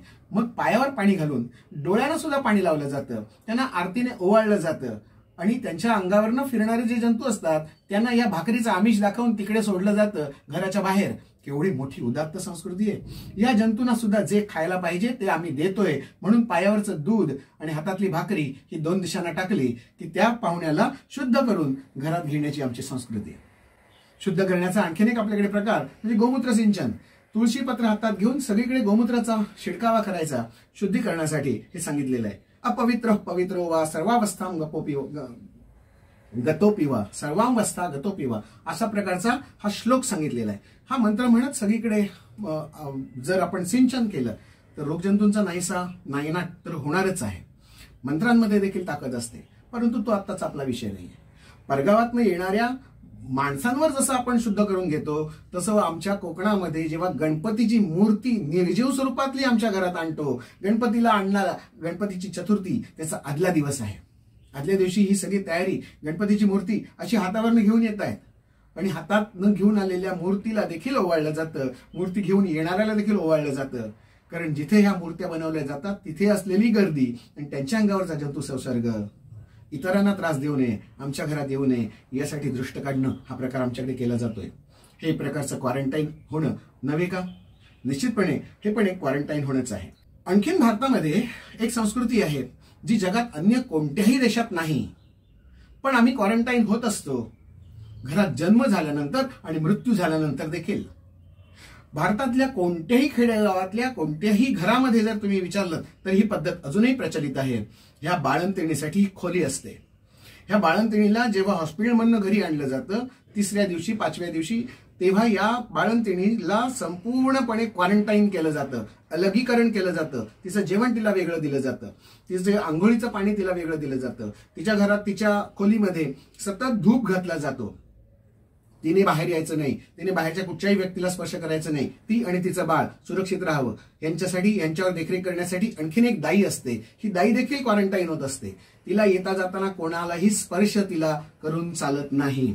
आज काय झालंय, हॉस्पिटलमधनं आणलेल्या बाळाचे लगेच गालगुच्चे घेतले जातात. असं करू नका हो. ह्या बाळाला इन्फेक्शन होण्याचे चान्सेस जास्ती असतात. हे आयुर्वेद सांगतोय, ही आमची संस्कृती सांगतेय. एखाद्या सांसर्गिक आजारापासून आपल्या घरातल्या व्यक्तींना अलगीकरणामध्ये जर ठेवलं तर त्यांचं आरोग्य चांगलं राहणार आहे. आणि ह्या बाळांचं आरोग्य जे असतं ना, हे पहिल्या 10-12 दिवसात खूप छान घडत असतं. एकदा हे इम्युनाइज होत गेले, एकदा हर्ड इम्युनिटी त्यांच्यात आली की निश्चितपणे पुढच्या सगळ्या जंतूंना ह्यांना सामर्थ्याने तोंड देता येणार आहे. त्यामुळे यांची ही इम्युनिटी वाढवण्यासाठी ह्यांना सुरुवातीचे 10-12 दिवस अलगीकरणात ठेवलं जातं. याला म्हणतात सुवेर पाळणं. नंतर 12व्या दिवशी काय केलं जातं, गंगोदक आणून सगळीकडे सिंचन केलं जातं. गंगोदक म्हणजे काय, अगदी गंगेतलंच पाणी आणलं पाहिजे असं नाहीये. आमच्या साधं नळाचं पाणी, नलोदक देखील चालतं. या नलोदकामध्ये थोडंसं गोमूत्र घालायचं आणि तुळशी पत्राने सगळीकडे शिंपडून घ्यायचं आणि मग तिची महास्नान करून तिला शुद्ध घरात आम्ही आमच्या गोलीमध्ये आणि आमच्या वावरामध्ये या सुवेर संपला म्हणून त्यांना घेतो. देवळात जाऊन यायचं, ही प्रथा परंपरा भारतामध्ये आहे. जन्म झाल्यानंतर देखील क्वारंटाईन करणं आणि मृत्यू झाल्यानंतर देखील क्वारंटाईन करणं ह्याला म्हणतात सुतक पाळणं. आता हे जे सुतक पाळणं आहे, जी व्यक्ती मृत झालेली आहे ह्या मृत शरीरावरचे रोगजंतू सगळ्या घरात पसरलेले असतात. ते हॉस्पिटलमधनं जेव्हा ती डेड बॉडी घरात आणली जाते, शक्यतो घरात नेलं जात नाही, तिला बाहेरच ठेवलं जातं. हे आपल्या काही परंपरा आहेत. या परंपरांचा देखील विचार करूया आणि हे अलगीकरण काय आहे हे जाणून घेऊया. जी डेड बॉडी असते तिला हिंदू परंपरेप्रमाणे जाळलं जातं. तिच्या शरीरात आतमध्ये असलेले जे जंतू असतात हे त्या शरीराबरोबरच नष्ट होऊन जातात. त्यामुळे ही आदर्श पद्धत आहे असं सगळ्या विश्वातले सगळे तज्ज्ञ, वैज्ञानिक सुद्धा सांगतायत की जाळण्याची परंपरा जी आहे, प्रेत जाळण्याची परंपरा, ही सगळ्यात वैज्ञानिक पद्धत आहे.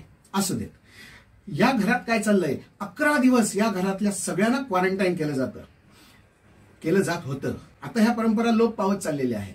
मला हेच सांगायचंय की भारतीय संस्कृतीमधल्या ह्या ज्या काही परंपरा आहेत, ह्या परंपरांचा पुन्हा एकदा विचार करून वैज्ञानिक दृष्टीने ह्या सिद्ध आपल्याला करता येतात का याच्यावर कोणीतरी संशोधन करणं आवश्यक आहे. परंपरा काय आहेत ह्या सांगतो. आणखीन एक परंपरा आपल्या घरात पाळली जाते ती म्हणजे मासिक पाळी. 4 दिवस या रजस्वला अवस्थेतल्या स्त्रीला वेगळं ठेवलं जातं.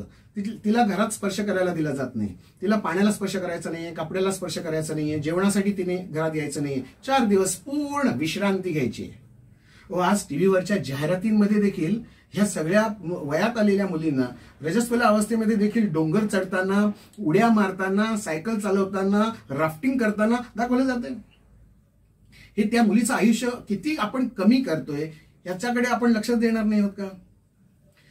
स्त्री आणि पुरुष यांना समान अधिकार आहेत. स्त्री पुरुष हे कुठेही कनिष्ठ नाहीत. एका रथाची 2 चाकं हे आमचीच हिंदू संस्कृती सांगते. परंतु जेव्हा विचार शरीराचा येईल तेव्हा शरीराच्या दृष्टीने स्त्री ही अबल आहे, अबला नाही, अबल आहे. स्त्रीची शक्ती ही पुरुषाच्या तुलनेत कमी आहे, हे जगही मान्य करते. आपण टेनिसचा खेळ खेळतो किंवा बॅडमिंटनचा खेळ खेळतो, ह्याच्यात मेल्स आणि फिमेल्सचे गेम्स असतात. मेल्सचे सेट जे असतात हे 5 सेटची मॅच असते आणि फिमेलचे सेट्स किती असतात? फक्त 3. हा भेद का? आणि हा कोणी केला भेद? हा भारतीयांनी केलेला भेद आहे की जागतिक स्तरावर झालेला भेद आहे?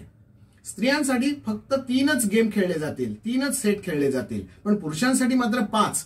असा अन्याय का स्त्रियांवर? असं नाही कोणी विचारत. इथे स्त्रीच्या बलाचा विचार केला जातोय. स्त्रीची शारीरिक क्षमता आणि स्त्रीची मानसिक क्षमता ह्या दोन्ही वेगवेगळ्या आहेत. स्त्रीची सहन करण्याची क्षमता ही तर अफाटच आहे, जी पुरुषांमध्ये कधीच नाही. जर तो आत्ताचा विषय नाहीये. विषय आहे की स्त्रीला मासिक पाळीमध्ये विश्रांती देणं हे आपल्या शास्त्रामध्ये, आपल्या आरोग्यशास्त्रामध्ये, आपल्या आयुर्वेदामध्ये, आपल्या संस्कृतीमध्ये श्रेष्ठ सांगितलेलं आहे की मला ह्या 4 दिवस तिला हक्काची रजा दिलीच पाहिजे. या मताचा मी आहे. या विषयावर अनेक मतं प्रदर्शित आपण करू शकता. आपल्या सगळ्या मतांचा आदर करून मी निश्चितपणे हेच वाक्य सांगेन की मासिक पाळी हे एक प्रकारचं क्वारंटाईन आहे आणि फक्त भारतीय संस्कृतीमध्येच, भारत देशामध्येच पाळली जाणारी ही अलगीकरणाची प्रथा आमच्या घरातल्या स्त्रियांना पहिल्यापासूनच माहिती आहे. या सगळ्या क्वारंटाईनच्या मेथड्स ज्या भारतामध्ये आपण मागच्या भागात आणि या भागात बघितल्या, ह्या सगळ्या भारतात पाळल्या जात असल्यामुळे भारतामध्ये अलगीकरणामुळे निर्माण होणाऱ्या ज्या समस्या आहेत, ह्या समस्यांना फार तोंड द्यावं लागलं नाही किंवा यांना माहिती आहे की अलगीकरण म्हणजे काय. फक्त त्यांना हे माहीत नाही की याच्या मागे आरोग्य दडलेलं आहे. आणि म्हणूनच चीनमधला व्हायरस भारतात येण्या अगोदर इटली, स्पेन, इंग्लंड आणि अमेरिकेमध्ये जाऊन पोहोचला, भारतात आला नाही. भारतामध्ये गर्दीची ठिकाणे एवढी आहेत, ती गंगा नदी असू देत, ते हरिद्वार असू देत, ती काशी विश्वेश्वर असू देत किंवा कुठचीही मंदिर मस्जिद असू देत किंवा कुठचंही चर्च असू देत, कुठचाही दर्गा असू देत, कुठेही तुम्ही जा, गर्दी ही आहेच आहे. मग ती लोकल ट्रेन्स मधली असतील किंवा गावातली जत्रा असू देत किंवा घरातलं कुठचंही फॅमिली गेट टुगेदर असू देत.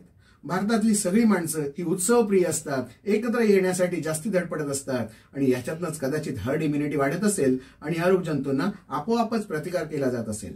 म्हणून बाकीच्या देशांच्या तुलनेत भारतातला या साथीच्या रोगातला मृत्यूदर फार कमी आहे.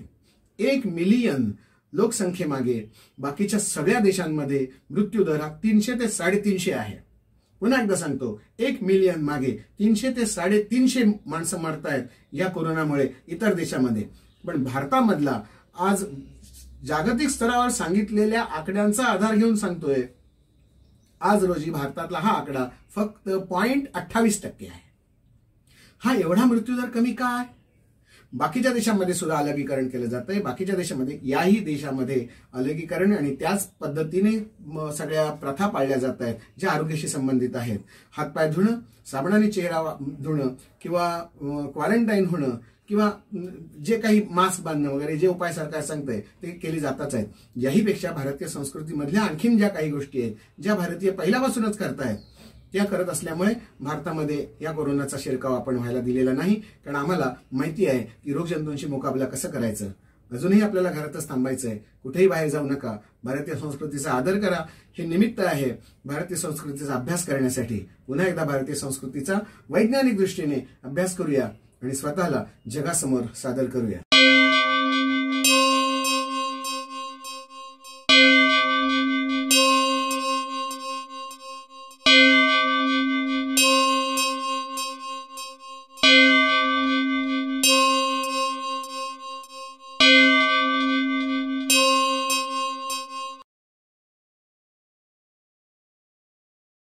आज आपण नस्य कसं करायचं हे जरा जाणून घेऊया. कारण कोरोनाच्या बाबतीमध्ये नस्य खूप उपयोगी आहे असं लक्षात येतं आहे. नस्य म्हणजे काय? नस्य म्हणजे नाकात औषध घालणं. कोणाकोणाच्या नाकात घालू शकतो? अगदी जन्मलेल्या बाळाच्या डे 1 पासून आपण नस्य करू शकतो. नस्य म्हणजे नाकात औषध घालायचं, तेल असू देत अथवा तूप असू देत. आणि किती थेंब घालायचं? तर स्वतःच्या करंगळीचं पुढचं पेर त्या तुपात अथवा तेलात बुडल्यानंतर जेवढं नाकात जाईल एवढं घातलं तरी पुरतं. हे दररोज करायला सांगितलं आहे. जसं आपण रोज दंतमंजन करतो किंवा रोज आंघोळ करतो, रोज 1 नंबर 2 नंबरला जातो, रोज जेवण करतो, हे कोणी सांगावं लागत नाही, आपोआप होत जातं. तसं नस्य ही प्रक्रिया जर आपण रोज केली तर नाकावाटे जाणारे सगळं इन्फेक्शन जे आहे, या इन्फेक्शनपासून आपण स्वतःचं संरक्षण करू शकतो. काय करायला लागतं? काही फार मोठी प्रोसिजर, लेंदी प्रोसिजर नकोच. आयुर्वेदातल्या पंचकर्मामध्ये नस्य नावाचा एक उपचार सांगितलेला आहे. हा उपचार थिअरी झाला. प्रॅक्टिकल मी आत्ता सांगणार आहे तुम्हाला. थिअरीमध्ये काय करतात तर एका रुग्णाला बोलवतात, त्याच्या डोक्याचा इथे छान मसाज करतात. ह्या कपाळपट्टी, ह्याला शंखप्रदेश म्हणतात. कपाळपट्टी, शंखप्रदेश, नाकाचा वरचा भाग, इथे गरम गरम वाफेचा शेक देतात किंवा गरम गरम फडक्याने शेक देतात, गरम पाण्याच्या पिशवीने शेक देतात. कानामध्ये छानपैकी गरम गरम कोमट कोमट तेल घालतात आणि डोक्याचं मसाज करतात. ही सगळी सायनस जी आहेत ही सगळी जरा मोकळी करून घेतात. आणि नंतर त्यामध्ये गाईचं तूप सगळ्यात श्रेष्ठ सांगितलेलं आहे. नाहीतर मग अणू तेल आहे, षडबिंदू तेल आहे, पंचेंद्रियवर्धन तेल आहे. जसा रोग असेल तसं ते औषध वैद्य निवडतात आणि मग नाकामध्ये या तेलाचे 6 थेंब, 8 थेंब, 10 थेंब, 12 थेंब, 14 थेंब असं हे औषध नाकात घालायचं. हे औषध नाकात घातल्यानंतर हे नाकात घालण्यासाठी काय करायला लागतं? औषध नाकात जाण्यासाठी नाक आकाशाच्या दिशेत पाहिजे. म्हणजे आडव्या पेशंटला झोपवायचं आणि त्याचं नाक सरळ बाकावरनं खाली लटकतं ठेवायचं किंवा खांद्याखाली उशी घ्यायची, म्हणजे डोकं खाली लटकतं राहतं. नाकामध्ये दोन्ही छिद्रांमध्ये हे आपल्याला जे औषध पाहिजे अपेक्षित हे औषध घातलं जातं. एक 5 मिनटं ते 10 मिनटं हे असंच थांबलं की हे नाकातनं औषध स्वतः वाट काढत ह्या सगळ्या सायनसमध्ये जातं. मग इथे ही जी काही हवेच्या पोकळ्या असतात, भुवईच्या वर असतात, भुवईच्या खाली असतात, गालाच्या वर असतात, ह्या सगळ्या सायनसमध्ये जो काही कफ साठलेला असतो, ह्या कफाच्या मागच्या बाजूला हे तेल जातं आणि ह्या कफाला अलगदपणे बाहेर खेचून काढलं जातं. जुनाट सर्दी असते ज्याला आपण सायनोसायटिस म्हणतात, या सायनोसायटिसवर हे नस्य अतिशय चांगलं काम करतं. केवळ सायनोसायटिसवरच नव्हे तर डोकेदुखी, डोळ्यांची दुखी, कानाची दुखी, स्पॉन्डिलायटिस, केस गळणं पिकणं, सोरियासिस असेल, झोप न लागणं असेल, आवाज बदलत असतील, श्वास घ्यायला त्रास होत असेल, वारंवार होणारी सर्दी असेल, खोकला असेल, कानातनं वेगवेगळे आवाज येत असतील, ह्या सगळ्या आजारांवर हे नस्य अतिशय चांगलं काम करत असतं. हे झालं थिअरी. आता प्रॅक्टिकलचा भाग आपण बघूया. घरामध्ये रोजच्या रोज जर आपल्याला नस्य करायचं असेल तर आपण काय करावं? एक छोटी रिकामी डबी घ्यायची, बाटली घ्यायची, त्याच्यावर स्वतःचं नाव लिहून ठेवायचं. आपल्याला जे नस्य करायचं असेल ते द्रव्य त्याच्यात घालावं. मग ते साधं गाईचं तूप असलं तरी चालतं. गाईचं तूप जेवढं जुनं तेवढं ते जास्ती औषधी असतं, पण ते तेवढंच जास्ती झमझमतं आतमध्ये जाऊन. ताजं तूप वापरलं तरी चालतं, पण आयुर्वेदात असं सांगितलं की जेवढं तूप जुनं होत जाईल तेवढं ते जास्ती औषधी होत जातं. त्यामुळे हे एक वर्षापूर्वीचं, 2 वर्षापूर्वीचं, 5 वर्षापूर्वीचं तूप जरी घेतलं तरीही चालतं आणि ते त्या बाटलीमध्ये भरून ठेवायचं. आणि सकाळी दात घासून झालं, मग 1 नंबर 2 नंबरला जाऊन आलं, आंघोळीच्या अगोदर करंगळी बुडेल, नखं काढलेली करंगळी घ्यायची, त्या बाटलीमध्ये बुडवायची आणि ह्या नाकात असं 2 वेळा ओढून घ्यायचं. प्रत्येक नाकाच्या छिद्रामध्ये हे जेव्हा तूप आतमध्ये जातं आणि जरा ओढून घेण्याची जर प्रक्रिया केली तर ह्या सायनसमध्ये हे तूप आत जातं आणि तिथल्या सगळ्या साठलेल्या सुकलेल्या कफाला घेऊन बाहेर येतं. हे नंतर हे तूप जातं, हे घशात जातं. घशात आलेलं तूप नंतर गुळण्या करून काढून टाकायचं. कोमट पाण्याच्या गुळण्या करायच्या. ह्या पाण्यामध्ये हळदही नको आणि मीठही नको. मग ते निमित्त आपल्याला मिळतं, ते हळदच संपलेली आणि ते मीठच तू खूपच खारट लागतं आणि घसा सगळा सोलवटलेला असला तर ते मीठ आणखीनच बसतं तिथे आणि मग आणखीनच गडबड होते. काही दुसरं घालू नका, नुसतं कोमट पाणी, सोसवेल एवढं गरम पाणी घेतलं तरी चालू शकतं. जेवढी मान मागे नेता येईल एवढी मान मागे न्यायची, गडगड गडगड गडगड असा जोरात आवाज करायचा आणि हे सगळं नाकातनं मागच्या बाजूने येणारं जे काही ते तुपाचं अंश असेल, कफासकट, हे सगळं आपण घशातनं बाहेर काढून टाकायचं. यामुळे काय होईल? हा जो मागचा नॅझोफॅरिंग्स हा जो भाग आहे, हा भाग, कानाच्या मागचे जे पडदे असतील, ह्या पडद्यांच्या मागचा जो कफाचा भाग असतो, हा सगळा भाग मोकळा होतो आणि इथला व्हायरल लोड कमी होतो. इथे हे जंतू असे आतल्या बाजूने जाऊन बसलेले असतात. जसा एखादा उंदीर बिळात आत जाऊन बसतो, बॅटरी मारली तरी तो दिसत नाही कारण त्या बिळाच्या आतमध्ये आणखीन बिळं असतात, तसा हा सप्तपथ आहे. आणखीन आणखीन आणखीन आणखीन आत आत आत आत ह्याची छोटी छोटी छिद्रं असतात. ह्या छिद्रांमध्ये अडकलेले जे जंतू असतात, व्हायरस असतात, बॅक्टेरिया असतात किंवा ॲलर्जीचे काही पार्ट्स त्याच्यामध्ये जाऊन बसलेले असतात. मग धुळीकण असतं, पीठ असतं, रस्त्यावरची वाळू असते, फुलांचे परागकण असतात. वातावरणातल्या ज्या शरीराला नको असलेल्या गोष्टी असतात त्या सायनसमध्ये जाऊन त्यांना तिथेच थांबवलं जातं, पुढे पाठवलं जात नाही. आणि ही जी प्रोसेस असते, हे जे अडकलेलं असतं ह्याला परत बाहेर कसं घेणार? आणि यासाठीच तर नस्य सांगितलेलं आहे. नस्य कोणी करू नये याचे पण काही नियम आहेत. आणि यालाच शास्त्र म्हणतात, ज्याच्यामध्ये काय करावं आणि काय करू नये या दोन्ही गोष्टी सांगितलेल्या असतात. डू अँड डोंट्स ज्याच्यात सांगितलं जातं ते शास्त्र. नस्य कोणी करू नये? ज्याला ताप आहे त्याने नस्याच्या फंदात पडू नये. ज्यांना खूप सर्दी झालेली आहे यांनी नस्याच्या फंदात पडू नये. स्वतःचं स्वतः करू नये. वैद्यांचा सल्ला जरूर घ्यावा. आणि जर करायचं असेल तर त्याच्यासाठी वेगळ्या औषधी आहेत, वेगळ्या प्रोसिजर आहेत. त्यासाठी आधी लंघन करावं लागतं. त्यासाठी आधी शरीर शुद्धी करून, वमन विरेचन करून, बस्ती करून मग नस्य केलं तरी चालू शकतं. ज्यांच्या डोक्यामध्ये प्रचंड विचार आहेत, ज्यांना झोप नीट लागलेली नाही आहे, झोप अर्धवट आहे, ज्यांचं पचन अर्धवट आहे, ज्यांची मलप्रवृत्ती साफ नाही, ज्यांचं मूत्रप्रवृत्ती साफ नाही, अशा लोकांनी या नस्याच्या फंदात पडू नये. वैद्यांचा सल्ला घ्यावा आणि नस्य मग जरूर करून घ्यावा. कोरोनाच्या या काळामध्ये नस्य या विधीचं महत्त्व जर समजून घेतलं तर नियमितपणे अगदी जन्मलेल्या मुलाच्या नाकातसुद्धा हे तेलाचे थेंब, तुपाचे थेंब घालावेत. आणि आपलं वरचा जो नेझोफॅरिंगचा भाग आहे, ऊर्ध्व शरीर जे आहे, हे निरोगी ठेवण्यासाठी या नस्याचा वापर निश्चितपणे करून घ्यावा. ही जी भांडी असतात ही भांडी अत्यंत महत्त्वाची असतात. तर ही पितळीची भांडी, तांब्याची भांडी जर तुम्हाला हवी असतील तर ही सगळी आपल्या चॅनेलवर उपलब्ध आहेत. चॅनेलच्या खालच्या डिस्क्रिप्शन बॉक्समध्ये याची माहिती दिलेली आहे, नंबर दिलेला आहे. जरूर संपर्क करा. व्हॉट्सअपवर संपर्क करा. नुसता मेसेज टाकून ठेवलात तरी आमचा रिप्लाय तुम्हाला येईल. त्या रिप्लायमध्ये तुम्हाला या तांब्याच्या भांड्यांचा आकार, त्यांचा नंबर आणि त्याची किंमत देखील कळवली जाईल. तुम्हाला जे भांडं आवडतं आहे ते तुम्ही निवडा आणि आम्हाला फक्त त्याचा नंबर कळवा. आणि पैसे कसे पाठवायचे डिस्क्रिप्शन बॉक्समध्ये बघून घ्या. ते भांडं तुम्हाला निश्चितपणे घरपोच होईल. कोणाला भेट देण्यासाठी, ही आरोग्याची भेट असेल, तुमच्या घरात आरोग्य आणण्यासाठी ही आरोग्याची भेट स्वीकारलेली असेल, भाऊबीजेच्या वेळेला असेल, पाडव्याच्या वेळेला असेल, कुठच्या तरी रिटर्न गिफ्टच्या वेळेला, अशी भेट कायमची आठवण राहील तुमची आणि आमच्या चॅनेलची सुद्धा. लॉकडाऊन उठलं पण कोरोना गेलाय असं वाटतं तुम्हाला? खरोखर गेलाय? नाही गेलेला, उलट तो आणखीन वाढलाय. आणि वाढला माणसांमधलं अंतर वाढवून गेला. आपण पूर्वी किती छान एकत्र येत होतो, छान गप्पा गोष्टी होत होत्या टेरेसवर, अंगणामध्ये, कुठच्या तरी कॉफी शॉपमध्ये. पण आता हे सगळं संपलं. आता काय करायचं हा खरा प्रश्न आहे. काय करू शकतो आपण ते आपण नक्की पाहूया. कोरोना गेला परंतु भीती नाही गेली.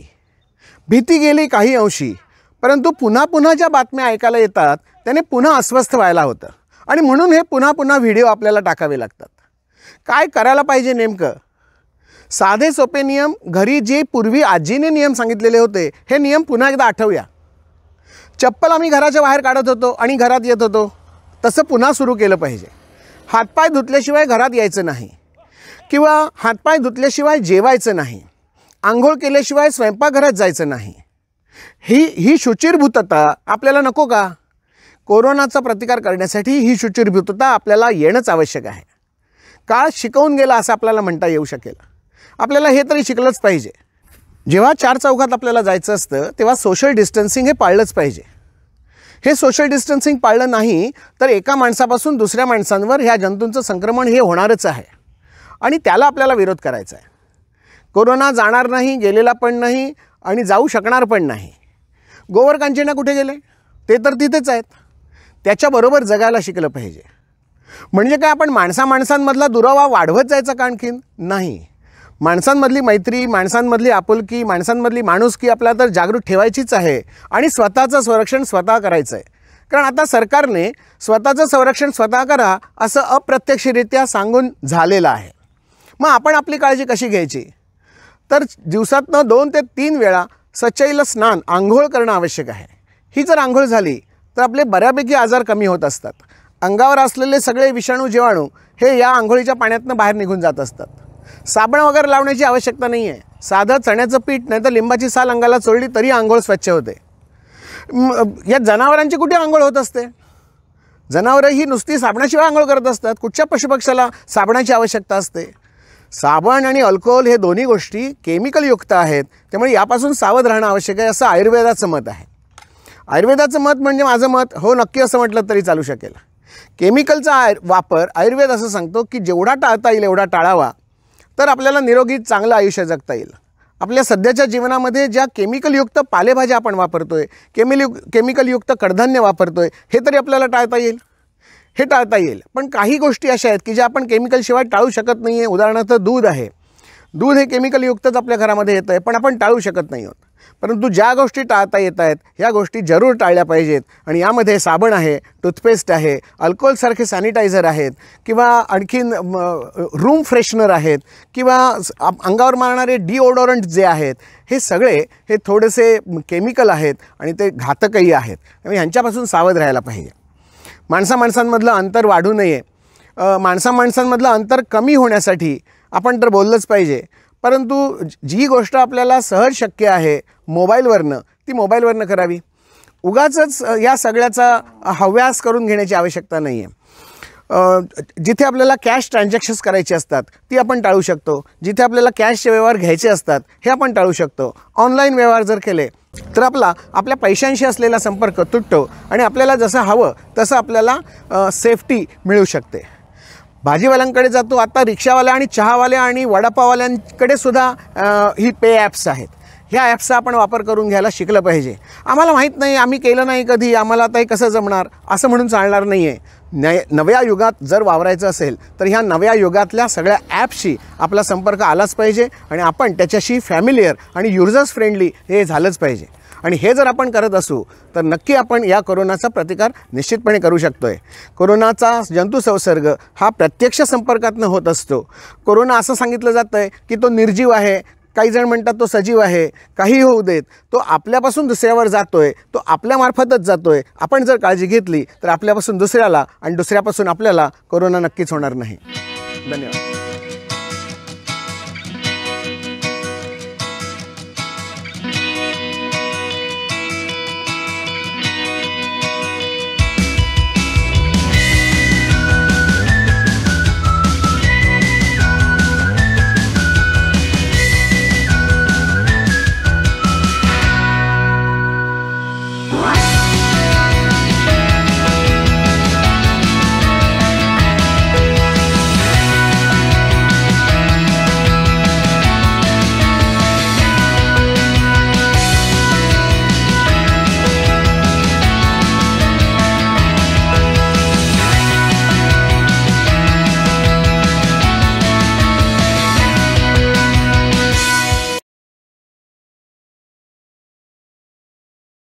भीती संपली, लॉकडाऊन उठलं. आता पुढे काय करायचं हा खरा प्रश्न आहे. कोरोनावरचा काढा सगळ्यांनीच घेतला असेल, काही जणांना त्राससुद्धा झाला असेल. साईड इफेक्ट काय म्हणताय? साईड इफेक्ट आहे ह्या काढ्याला? हो, निश्चितपणे काढ्याला साईड इफेक्ट आहे. ज्याला इफेक्ट आहे त्याला साईड इफेक्ट असणारच. हाच तर आयुर्वेद आहे. प्रत्येक पदार्थाचे गुणधर्म समजून घेतले तर या साईड इफेक्टपासून आपण निश्चितपणे आपणाला दूर ठेवू शकतो. काय आहे या कोरोनाच्या काढ्यामध्ये? आज अनेक प्रकारचे काढे बाजारामध्ये आलेले आहेत. तुमच्या आजीने केलेला असेल, तुमच्या आईने केलेला असेल, व्हॉट्सॲप युनिव्हर्सिटीमधनं तुम्हाला मिळालेला असेल, यूट्यूबच्या माध्यमातून तुम्हाला अनेक काढे मिळाले असतील. मालेगाव, कोरेगाव, घोडेगाव अनेक प्रकारचे काढे तुमच्या बाजारात उपलब्ध आहेत. आयुषने देखील एक काढा सांगितला आहे. ह्या सगळ्या काढ्यांमध्ये काही द्रव्य कॉमन आहेत. त्यातलं पहिलं द्रव्य आहे लवंग, दुसरं आहे मिरी, तिसरं आहे दालचिनी, चौथं आहे तुळस, पाचवं आहे हळद. तमालपत्र असेल किंवा आणखीन वेलची असेल किंवा विड्याचं पान असेल, आणखीनही काही औषधं असतील. या सगळ्या औषधांचा परिणाम असा होतो की ही सगळी औषधं पित्त वाढवणारी आहेत.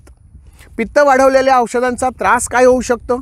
तर सगळ्यात पहिला त्रास छातीत जळजळ होणार, डोळ्यांची आग होणार, नाकातनं वाफा आल्यासारखे वाटणार किंवा असं गरम गरम गरम गरम झाल्यासारखं वाटणार, ज्याला आपण व्यवहारात ॲसिडिटी म्हणतो असं होणार.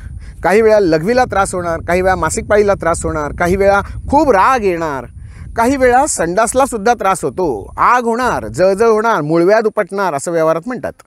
हे सगळं या काढ्याचे दुष्परिणाम म्हणून होऊ शकतं. पण या काढ्यातली जी औषधं आहेत ही अत्यंत बहुमूल्य आहेत. ज्यांना पित्ताचा त्रास आहे त्यांनी असा काढा करून घेऊ नये. असा काढा म्हणजे कसा? 1 चमचा पावडर, त्याच्यात 5 कप पाणी घालायचं, ते उकळवायचं आणि 5 कपाचं आटवून 1 कप करायचं आणि मग ते दिवसातनं 3 वेळा घ्यायचं. असं करू नका. कसं करायचं ते आपण बघणार आहोत. आयुर्वेदामध्ये हिम, फांट आणि कषाय अशा 3 कल्पना सांगितलेल्या आहेत औषध कसं तयार करायचं. ज्यांना पित्ताचा त्रास होतो त्यांनी या काढ्या करण्याच्या फंदात पडू नये. पण कफ आणि वात ज्यांना आहे त्यांनी असा काढा करून घेतला तरी चालेल. ज्यांना पित्ताचा त्रास नाही त्यांनी असा काढा जरूर घ्यावा, तो अत्यंत उपयुक्त आहे. ज्यांना त्रास होतो त्यांनी काय करायचं तर हिम नावाची कल्पना करायची. हिम म्हणजे काय तर थंड पाणी घ्यायचं 1 कपभर, त्याच्यामध्ये चूर्ण घालायचं, रात्री हे असंच ठेवून द्यायचं आणि सकाळी उठल्यानंतर ते गाळायचं आणि 3 वेळा घ्यायचं, सकाळी, दुपारी आणि संध्याकाळी. ह्याला म्हणतात हिम, थंड पाण्यामध्ये चूर्ण बुडवून ठेवणं. दुसरी कल्पना जी आहे ह्याला म्हणतात फांट. फांट म्हणजे गरम पाणी घ्यायचं कपभर, चांगलं उकळतं पाणी घ्यायचं, गॅस बंद करायचा आणि नंतर त्याच्यामध्ये पावडर टाकायची आणि ते झाकून ठेवायचं आणि सकाळी उठल्यानंतर हा काढा किंवा हा जो काही फांट आहे हा गाळायचा आणि 3 वेळा घ्यायचा, सकाळी, दुपारी आणि संध्याकाळी. तिसरी कल्पना जी आहे याला म्हणतात कषाय. कषाय म्हणजे आपण चहा जसा उकळतो ना तसं. सकाळी उठायचं, कपभर पाणी घ्यायचं, त्याच्यामध्ये चमचाभर पावडर टाकायची आणि गॅसवर ठेवून 1 उकळी आणायची, आटवायचं नाही, याला म्हणतात कषाय. गाळायचं आणि 3 वेळा घ्यायचं, सकाळी, दुपारी आणि संध्याकाळी. हे तिन्ही प्रकार आधी जो काढा सांगितलेला आहे 5 कप आटवून 1 कप करायचा त्यापेक्षा सौम्य होतात. जशी प्रकृती असेल तसा हा काढा आपण बनवून घ्यावा. कोणी किती काढा घ्यावा याचंही काही प्रमाण असतं. वयानुसार काढा बदलून घ्यावा. जी अगदी 0 वर्ष वय ते 1 वर्षपर्यंतची जी बालकं आहेत, तानी बाळं आपण याला म्हणूया, ह्या सगळ्या बाळांना काढा जर द्यायचा असेल याच्यातला हिम, फांट आणि कषाय, त्यांना साधारणपणे फांट या स्वरूपातला काढा घ्यायला हरकत नाही. 1 चमचा चालू शकतो. जी 1 वर्षाच्या मोठी बालकं आहेत, 1 वर्ष ते 10 वर्ष म्हणूया आपण, बालकं म्हणूया आपण, यांना काढा देताना 2 चमचे घ्यायचा, 3 वेळा द्यायचा, त्याच पद्धतीने तयार केलेला. त्यानंतर मोठी बालकं येतात 10 वर्षापासून 21 वर्षापर्यंतची, यांनी 3 चमचे काढा घ्यायचा. किती वेळा? 3 वेळा, सकाळी, दुपारी आणि संध्याकाळी. आणि 21 वर्षाच्या पुढे जे आहेत अगदी 100पर्यंत या सगळ्यांनी 4 चमचे ते 6 चमचे काढा घेतला तरी चालू शकेल. आता एवढा काढा घेऊनसुद्धा जर काही त्रास वाटला तर त्यामध्ये आणखीन काही अनुपानं घालावीत. सगळ्यात महत्त्वाचं चांगलं आहे ते म्हणजे खडीसाखर. खडीसाखर घाला याच हिम, फांट आणि कषायमध्ये, किंवा गूळ घाला. आता गूळ, पिवळा गूळ नको, काळा गूळ, चिकीचा गूळ, लाल गूळ चालू शकेल. किंवा दूध घाला. दूध घालताना फक्त एक लक्षात ठेवायचं की दूध घातल्यानंतर तो काढा लगेचच्या लगेच संपवून टाकायचा. जास्त वेळ जर राहिला तर दूध नासण्याची शक्यता असते. त्यामुळे दूध घालायचं आणि तो काढा संपवून टाकायचा. सकाळी, दुपारी आणि संध्याकाळी 3 वेळा दूध घालून घेतला काढा तरी चालू शकतो. फक्त प्रत्येक वेळेला दूध घालत जायचं. पुन्हा पुन्हा गरम करायचा नाही. आयुर्वेदात असं सांगितलं आहे की एकदा तुम्ही पाणी उकळलं की ते गार झाल्यानंतर पुन्हा गरम करायचं नाही. जसं पाण्याचं तसंच अन्नपदार्थांचं देखील सांगितलेलं आहे. साखर, गूळ किंवा दूध ह्या तिन्ही पदार्थांबरोबर किंवा त्याऐवजी देखील तूप हा आणखीन एक चांगला अनुपानाचा प्रकार आहे. केलेलं जे आपण औषध असेल, हिमफांट किंवा कषाय किंवा काढा या स्वरूपातलं, त्याच्यात तूप घालून घ्यावं. 1 चमचा तूप जरूर घाला आणि हे तूप 3 वेळा जर घेतलं तरी देखील व्हायरल लोड कमी व्हायला चांगली मदत होते. इम्युनिटी तर वाढतेच. कोरोना किंवा बाहेरून येणाऱ्या कोणत्याही जंतू संसर्गाचा जो लोड आहे, व्हायरल लोड ज्याला म्हणतात, तो कमी करायला हा काढा निश्चितपणे मदत करतो. याच्या जोडीला आपण नस्य, कवल आणि गंडूश हे प्रकार जरी केलेत तरी ते चालू शकणार आहेत. ह्या सगळ्या प्रकारांचा फक्त कोरोनाच्या प्रादुर्भावामध्येच उपयोग करायचा असं नाही. केव्हाही झालेली सर्दी, खोकला, अंगदुखी, डोकेदुखी, घसादुखी, आवाज बदलणं, छातीत कफ होणं, या सगळ्या प्रकारांवर हाच काढा अत्यंत चांगला उपयुक्त आहे.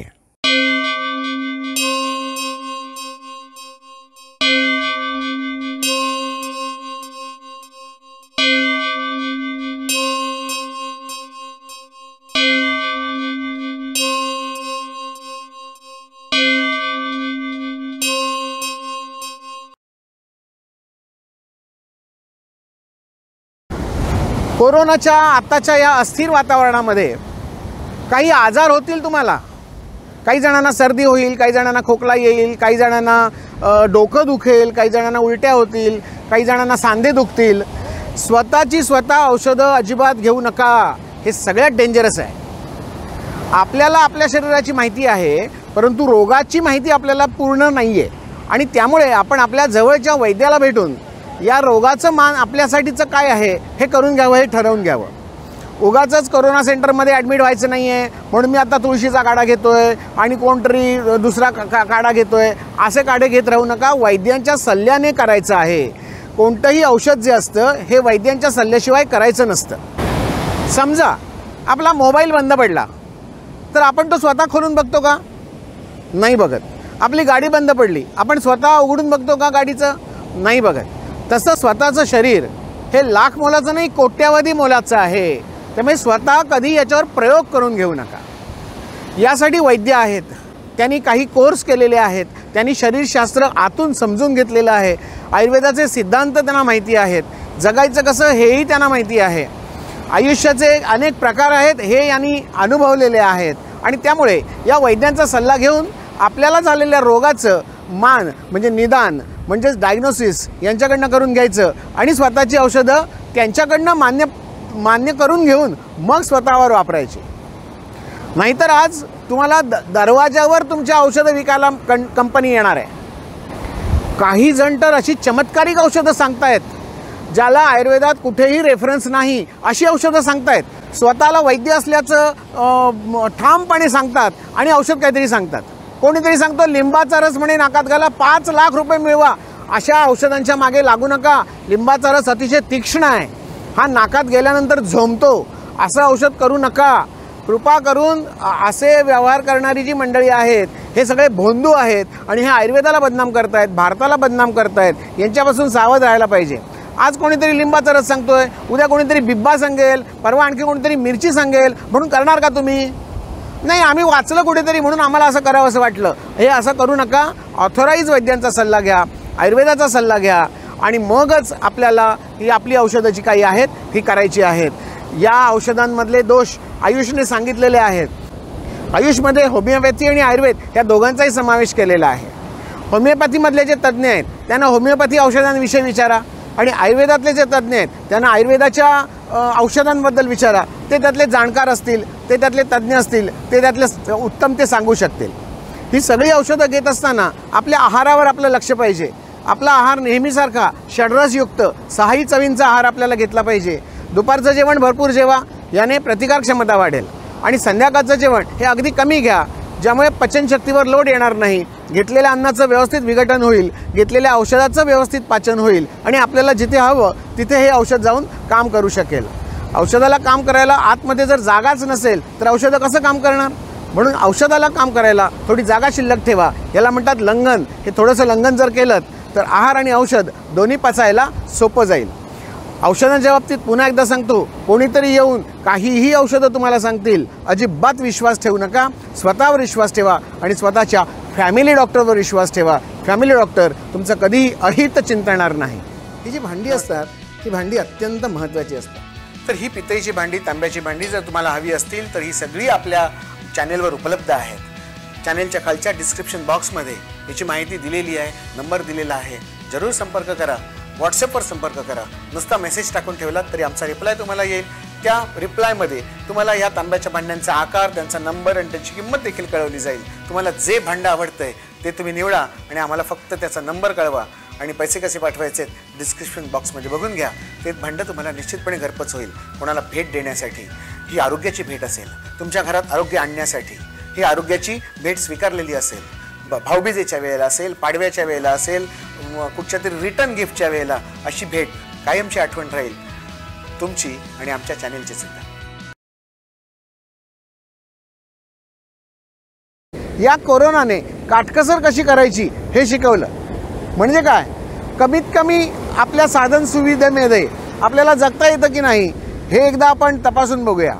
अजूनही आपल्याकडे 1-1.5-2 महिने असतील, कारण कोरोना लगेच जाणार नाही आहे. लॉकडाऊन जरी उठलं तरी आपल्या मनातलं लॉकडाऊन मात्र तसंच राहणार आहे. त्यामुळे आपण बाहेर वावरताना देखील थोडंसं घाबरतच वावरणार आहोत. यासाठी काय करायचं आहे, अनावश्यक खरेदी टाळायची. सहकुटुंब सहपरिवार फिरायला जायची आवश्यकता नाही आहे. अजूनही काही आपल्याला सावधगिरी बाळगणं आवश्यक आहे. विशेषतः शॉपिंग मॉलमध्ये, शॉपिंग सेंटर्समध्ये जिथे गर्दी आहे तिथे गर्दी करून जाऊ नका. कारण एकमेकांचा संपर्क, श्वासाचा संपर्क एकमेकांच्या ठिकाणी आला तरी देखील त्रास होत असतो, हे लक्षात घेणं आवश्यक आहे. आयुर्वेदात तो श्लोक लक्षात असेलच, प्रसंगात गात्र संस्पर्शात निश्वासात सहभोजनात एकशय्यासनादपि वस्त्रमाल्यानुलेपनम पृष्ठम जळस्य शोषस्य नेत्राभिषंद एवच औपसर्गिक रोगांश संक्रामंती नरांनरम असा श्लोक सांगितलेला आहे सुश्रुत संहितेमध्ये. त्यामुळे इथे जी काही आपल्याला प्रिकॉशन सांगितलेली आहे, इथे जे स्वस्थवृत्ताचे नियम सांगितलेले आहेत हे पाळणं आवश्यक आहे. अजूनही पाळणं आवश्यक आहे, निरंतर आणि अगदी आपल्या अंटिल डेथ असं म्हटलं तरी चालेल. काय करायचं आहे, व्यवस्थित वेगवेगळ्या प्रसंगांमधनं एकमेकांना होणारा गात्रस्पर्श टाळायचा आहे. वस्तू देताना घेताना देखील सुरक्षित अंतर ठेवून त्या वस्तूची देवाणघेवाण करायची आहे. भाजी आणल्यानंतर एकदा पाण्यातनं धुवून काढलीत तरी पुरणारी आहे. उगाच त्याच्यावर अल्कोहोलयुक्त सॅनिटायझर मारण्याची आवश्यकता नाही. व्यवस्थित नळाखाली ही जर भाजी धुवून घेतली तरी चालू शकेल. कडधान्य जी आहेत, तांदूळ असतील, डाळ असेल किंवा आणखीन वाटाणे हरभरे असतील, वापरण्यापूर्वी 1-2दा धुवून घ्या व्यवस्थित, मग काहीच प्रश्न नाही आहे. बाहेरनं येणारा जो माल आहे हा व्यवस्थित सुरक्षित येतोय की नाही याकडे लक्ष ठेवा. बाहेरनं आणलेली चप्पल, बाहेरनं आणलेली गाडी, बाहेरनं आणलेली सायकल घरात आणू नका, तिला बाहेरच ठेवा. नाहीतर सायकल घरात आणलीत की सायकलवरनं सगळी सायकल सॅनिटाईज करत नाही आहे तुम्ही. इथे लक्ष ठेवणं आवश्यक आहे की आपल्याला सावधगिरी बाळगायची आहे. बाहेरनं येणारा जंतू संसर्ग टाळायचा आहे. एकमेकांच्या उष्ट खाऊ नका. एकमेकांच्या उष्ट एकमेकांना भरवणं हे देखील तेवढंच डेंजरस आहे. मग ती पेय असतील किंवा काही खाद्यपदार्थ असतील, नाहीतर दूध भात असेल, वरण भात देखील असेल आईच्या हातचा, तो देखील शक्यतो एकमेकांचा उष्ट एकमेकांना भरवू नका असं आयुर्वेद सांगतो. एका ताटात जेवू नका असं आयुर्वेद सांगतो. हे आयुर्वेदाचे नियम स्वस्थवृत्तासाठी आहेत, निरोगी राहण्यासाठी आहेत. हे जर आपण पाळले तर निश्चितपणे कोरोनापासून आपलं संरक्षण आपणच करणार आहोत. क्वारंटाईन सेंटरमधनं आलेला एखादा रुग्ण असेल तर उगाच त्याची मुलाखत घ्यायला जाऊ नका की तिथे सुविधा कशा आहेत, काय अशा आहेत. त्याच्याशी सुरक्षित अंतर ठेवणं आवश्यक आहे. तो जंतूंचा प्रसारक असू शकतो, प्रचारक असू शकतो, त्यामुळे त्याच्यापासून देखील सावध. आपण कुठेही माणुसकी सोडायची नाही आहे. त्याला जे हवं आहे ते द्यायचं आहे, फक्त त्याच्या हातात न देता खाली ठेवायचं आहे. त्याला जेव्हा हवं असेल तो ते घेईल. सुरक्षित अंतर ठेवलं तर खूप चांगलं होईल असं वाटतं. धन्यवाद. ही जी भांडी असतात ही भांडी अत्यंत महत्त्वाची असतात. इतकं सुंदर हे काशापासून तयार केलेलं ही वाटी आहे. ह्याचं वजन पण खूप जास्ती आहे. हे जे ताट आहे हे ताटसुद्धा काशापासून तयार केलेलं आहे. हे वेगवेगळे धातू आपल्या परंपरेमध्ये होते. आणि अशी ताटं जर पाहिजे असतील तर खाली डिस्क्रिप्शन बॉक्समध्ये आमचा नंबर दिलेला आहे. तुम्हाला अशा ताटांची मागणी जर तुम्ही व्हॉट्सॲपवरनं जरी केलीत तर या ताटांची सगळी मोजमापं किंवा त्यांचं वजन, पाठवण्याचा खर्च सगळं तुम्हाला घरपोच मिळेल.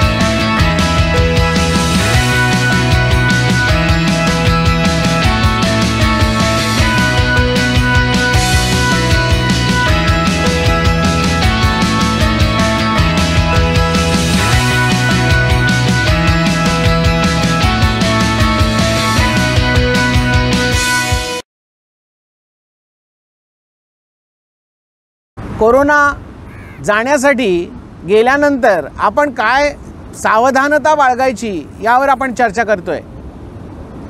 आता कोरोनाची लस उपलब्ध होईल. भारतातली असेल, भारताबाहेरच्या देशांनी तयार केलेली असेल. काही कंपन्या 2000ला विकतील, काही कंपन्या 4000ला विकतील, काही कंपन्या 5000ला विकतील, काही कंपन्या 150 रुपयाला सुद्धा विकतील. ह्या सगळा झोल असणार आहे हे आत्तापासून जाणीव ठेवा.